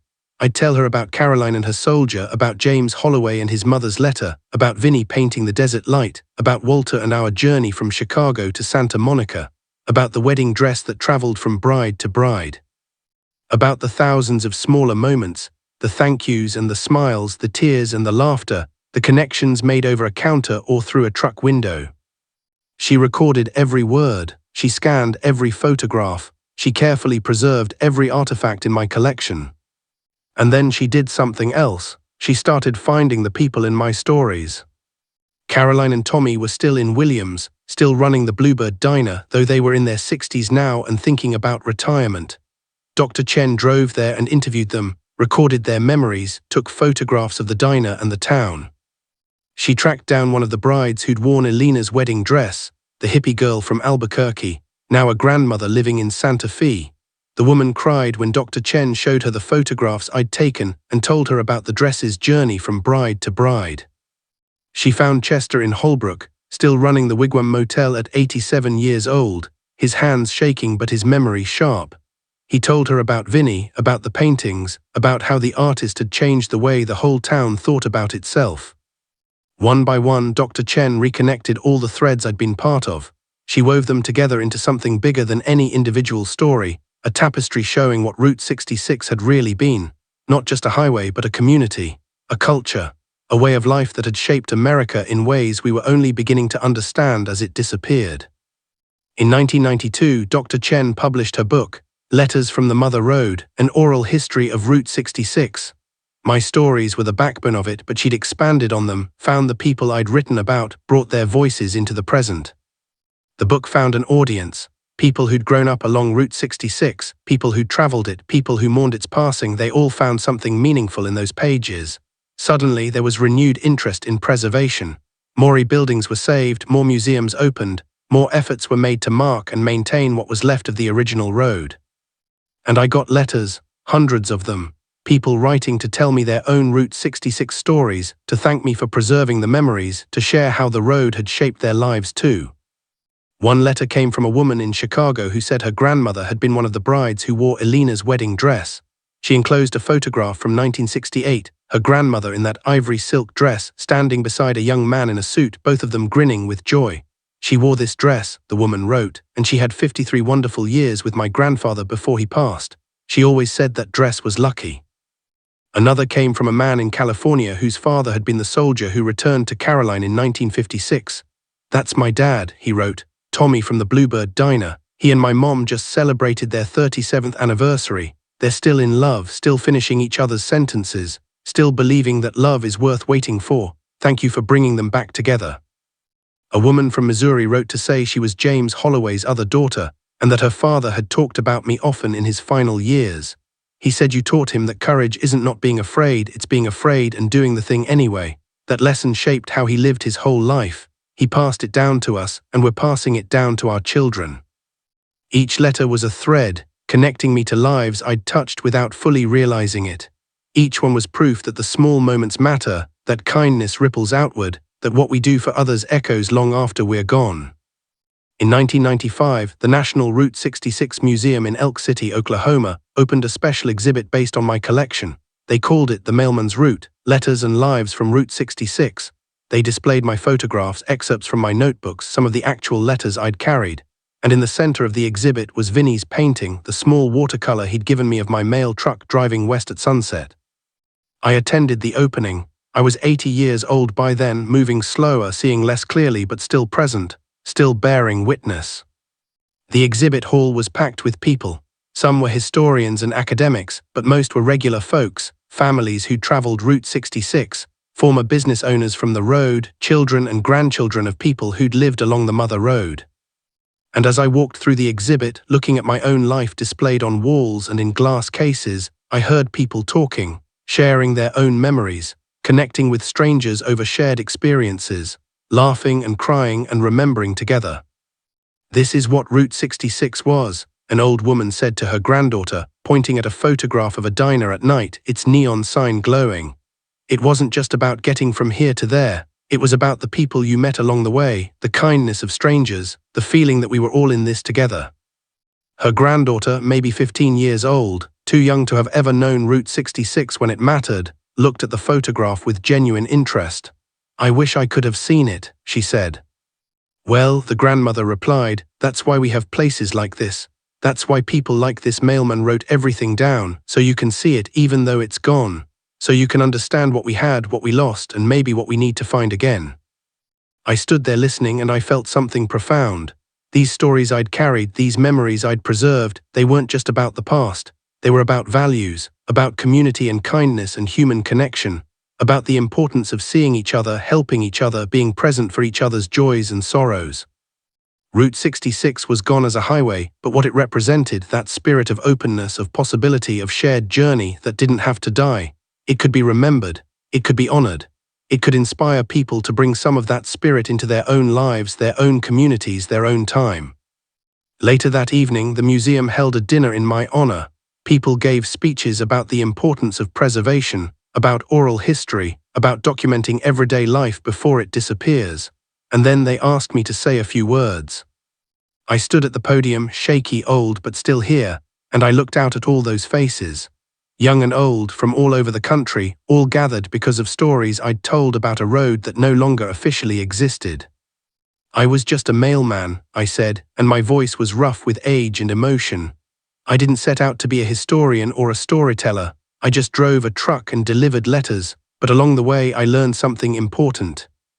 I paused, gathering my thoughts. Life is about connection. It's about the threads that tie us to each other across distance and time.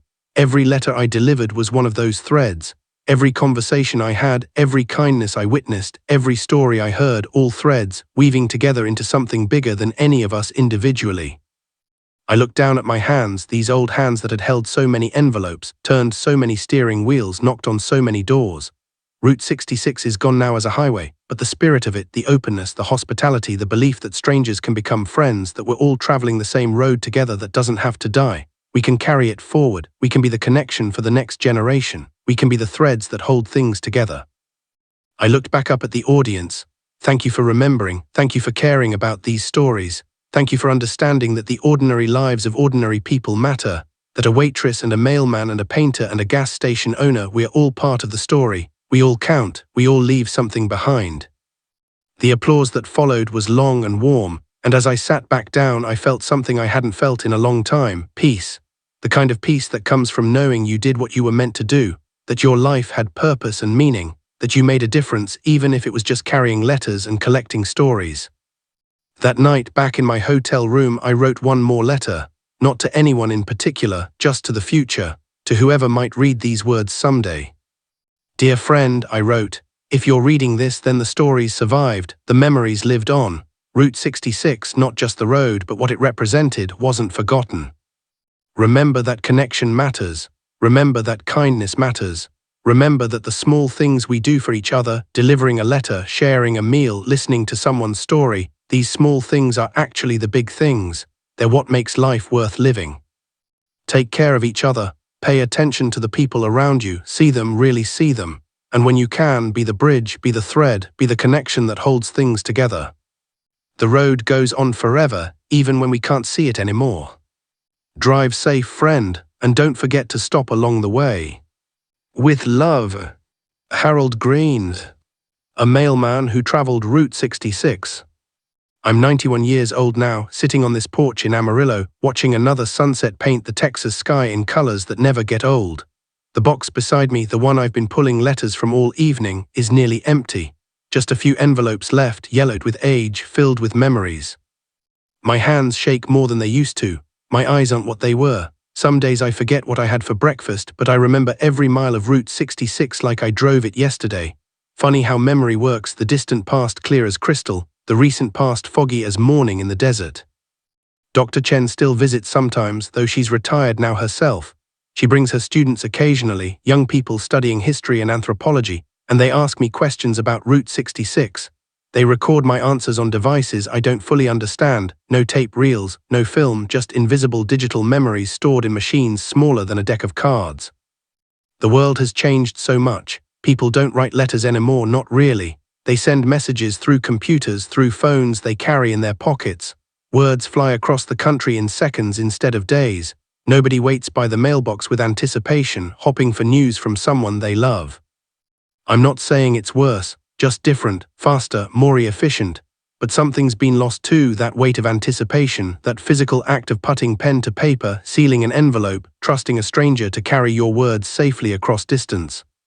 Sometimes I wonder what I'd have been if I'd been born in this era. Would there still be a place for someone like me? Someone whose whole purpose was to be the bridge, the connection, the thread between people. But then I think, yes, always, in every era people need connection. The technology changes, but the human heart doesn't. We still need to be seen, to be heard, to know that someone out there remembers us and cares that we exist. Last week, something happened that reminded me of this. A young woman came to my door. She was maybe 30 years old, with kind eyes and a nervous smile. She said her name was Emily Porter, and she'd driven from Williams, Arizona to find me. Porter, I said, the name sparking something in my memory. Are you related to Caroline Porter, from the Bluebird Diner? Her face lit up. She's my grandmother. She and my grandpa Tommy, they told me about you my whole life. The mailman who brought them back together, who carried the letter that changed everything. She sat down in the chair beside me, and I could see Caroline in her features, those same green eyes, that same warmth. Grandma passed away 3 months ago, Emily said quietly. Grandpa went first 2 years back. They were married for 67 years, Mr. Green. 67 years of love and laughter and partnership, and they always said it started with a letter you delivered. I'm sorry for your loss, I said. They were good people, special people. They were, Emily agreed. And before Grandma died, she gave me something. She made me promise I'd bring it to you if I ever got the chance. She reached into her bag and pulled out an envelope. Old, worn, soft from being handled, but carefully preserved. She handed it to me, and I recognized it immediately, the envelope I'd delivered in 1956 with Tommy's neat army handwriting, postmarked from Fort Benning, Georgia. She kept it, I whispered. She kept everything, Emily said. Every letter he ever wrote her, but this one was special. This was the one that brought him home, and she wanted you to have it back. She wanted you to know how the story ended. My hands were shaking as I held that envelope, that piece of paper that had traveled from Georgia to Arizona 60-some years ago, carrying hope and love and the promise of a future. She wrote you a letter too, Emily said, handing me another envelope, this one new, with my name written in an old woman's careful hand. She wrote it a week before she died, said she needed to make sure you got it. I opened Caroline's letter with trembling fingers and began to read. Dear Harold, if you're reading this, then I'm gone, and Emily has found you. I'm trusting her to deliver this letter the way you delivered so many letters for me over the years. I'm 91 years old as I write this, the same age you are now. Isn't that something? We've traveled the same road, you and I, just in different ways. You carried letters and I served coffee, and we both spent our lives on Route 66, connecting with people, being part of their journeys. I wanted to tell you thank you, not just for delivering Tommy's letter all those years ago, though that changed my life, but for everything you represented, for being the kind of person who saw people, really saw them and cared about their stories, for understanding that a letter isn't just paper, it's hope, it's love, it's someone reaching across distance to touch someone else's heart. Tommy and I had a beautiful life, Harold. We raised 3 children in Williams. We ran the Bluebird together until we were too old to stand on our feet all day. We watched the highway change, watched traffic dwindle, watched the world move on, but we stayed. We kept the diner open as long as we could because it mattered to us, because it was part of Route 66's story and we wanted to honor that. We closed the Bluebird in 2010. The building's still there, but it's been converted into an antique shop. Sometimes I drive by and remember what it was, the sound of the grill, the smell of coffee, the bell over the door chiming as travelers came in. I remember you sitting at the counter, drinking your coffee, bringing news and mail and connection. The road we knew is gone, Harold, but what it meant, what it taught us about community and kindness and the importance of being present for each other, that's still here. I see it in my grandchildren. Emily especially, she's a teacher and she tells her students about Route 66, about what America was like when people traveled slower, paid attention more, connected deeper. She's carrying it forward, the spirit of the Mother Road, and that's what I want you to know, the road doesn't end, it transforms, it lives on in the people who remember it, who carry its values into the future.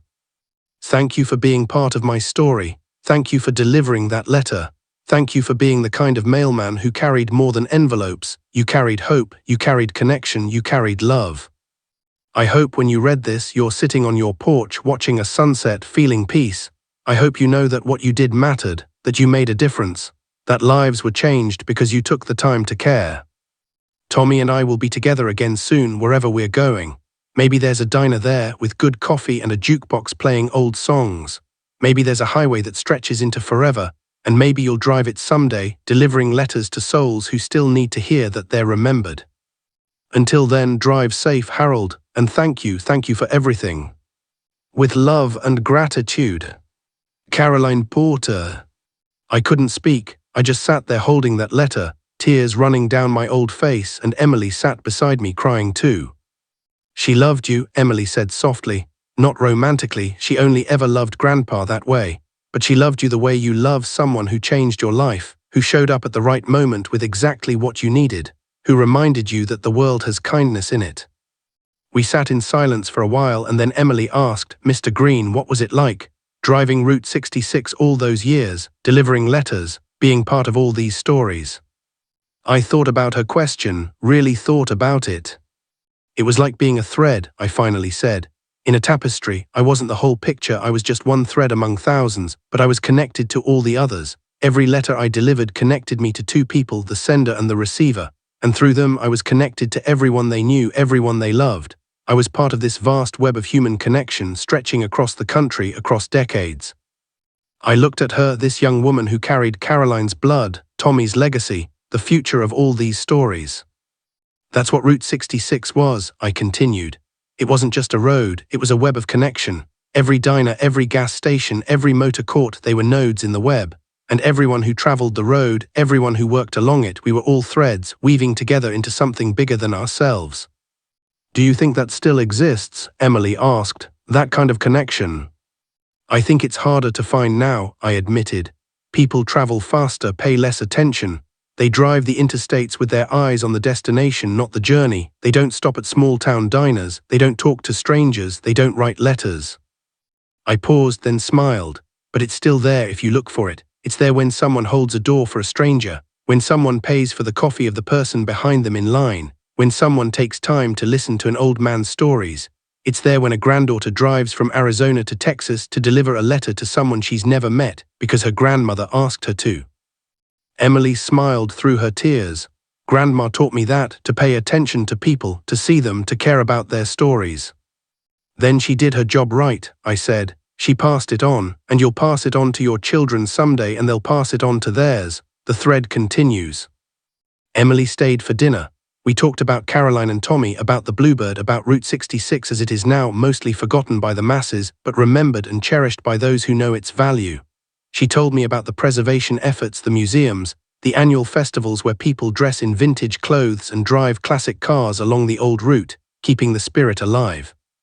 Before she left, she hugged me. Thank you, Mr. Green, for everything you did, for being part of my grandparents' story, for being part of Route 66's story. Thank you for making the drive, I said, for delivering that last letter. After she drove away, I sat on my porch as the stars came out. I held Caroline's letter in my hands and Tommy's old envelope from 1956, and I thought about the circle of it all, how a letter I delivered 67 years ago had come back to me at the end of my life, how Caroline had understood what I was only now fully grasping, that we're all delivering letters to each other all the time. Messages of love and hope and connection, passed from hand to hand, heart to heart, generation to generation. I reached into the box beside me and pulled out the very last envelope. I'd been saving it all evening, knowing it would be the final one. It was addressed to you. Yes, you, whoever you are, reading this or listening to this. This last letter is for you.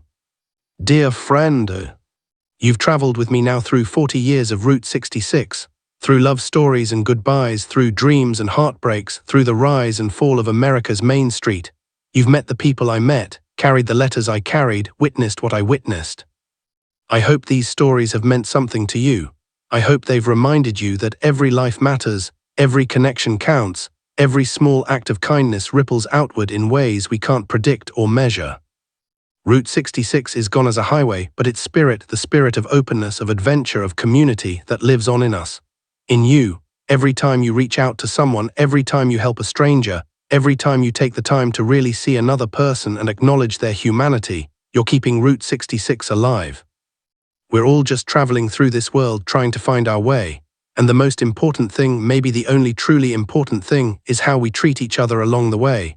Are we kind? Are we present? Do we see each other? Do we help each other? Do we connect? These are the questions that matter.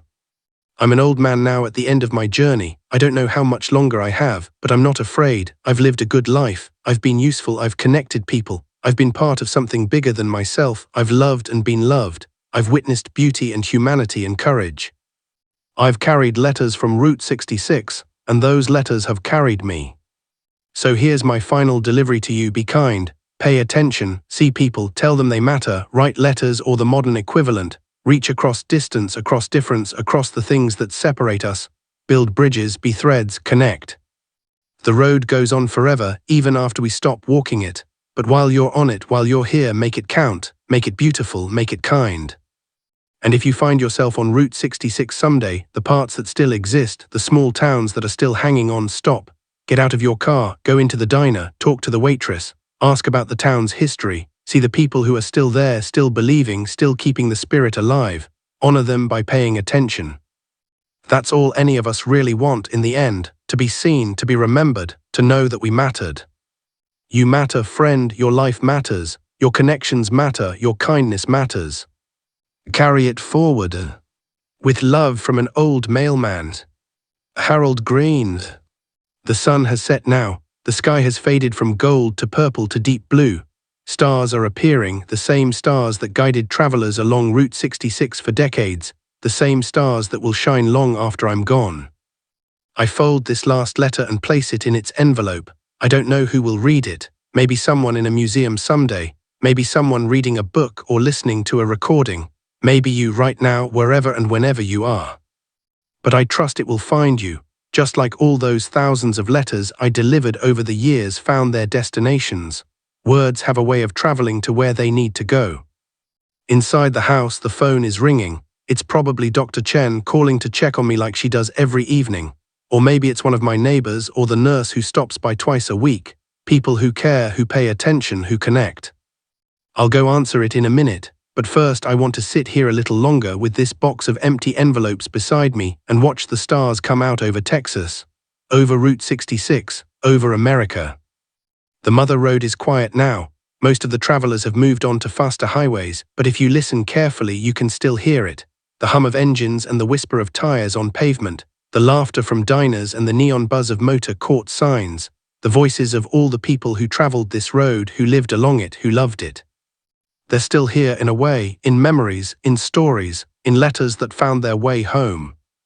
And as long as someone remembers, as long as someone tells the stories, Route 66 lives on. I'm tired now, it's been a long day of remembering, a long life of carrying letters. But it was worth every mile. Every single mile. Drive safe, friend. And don't forget to write.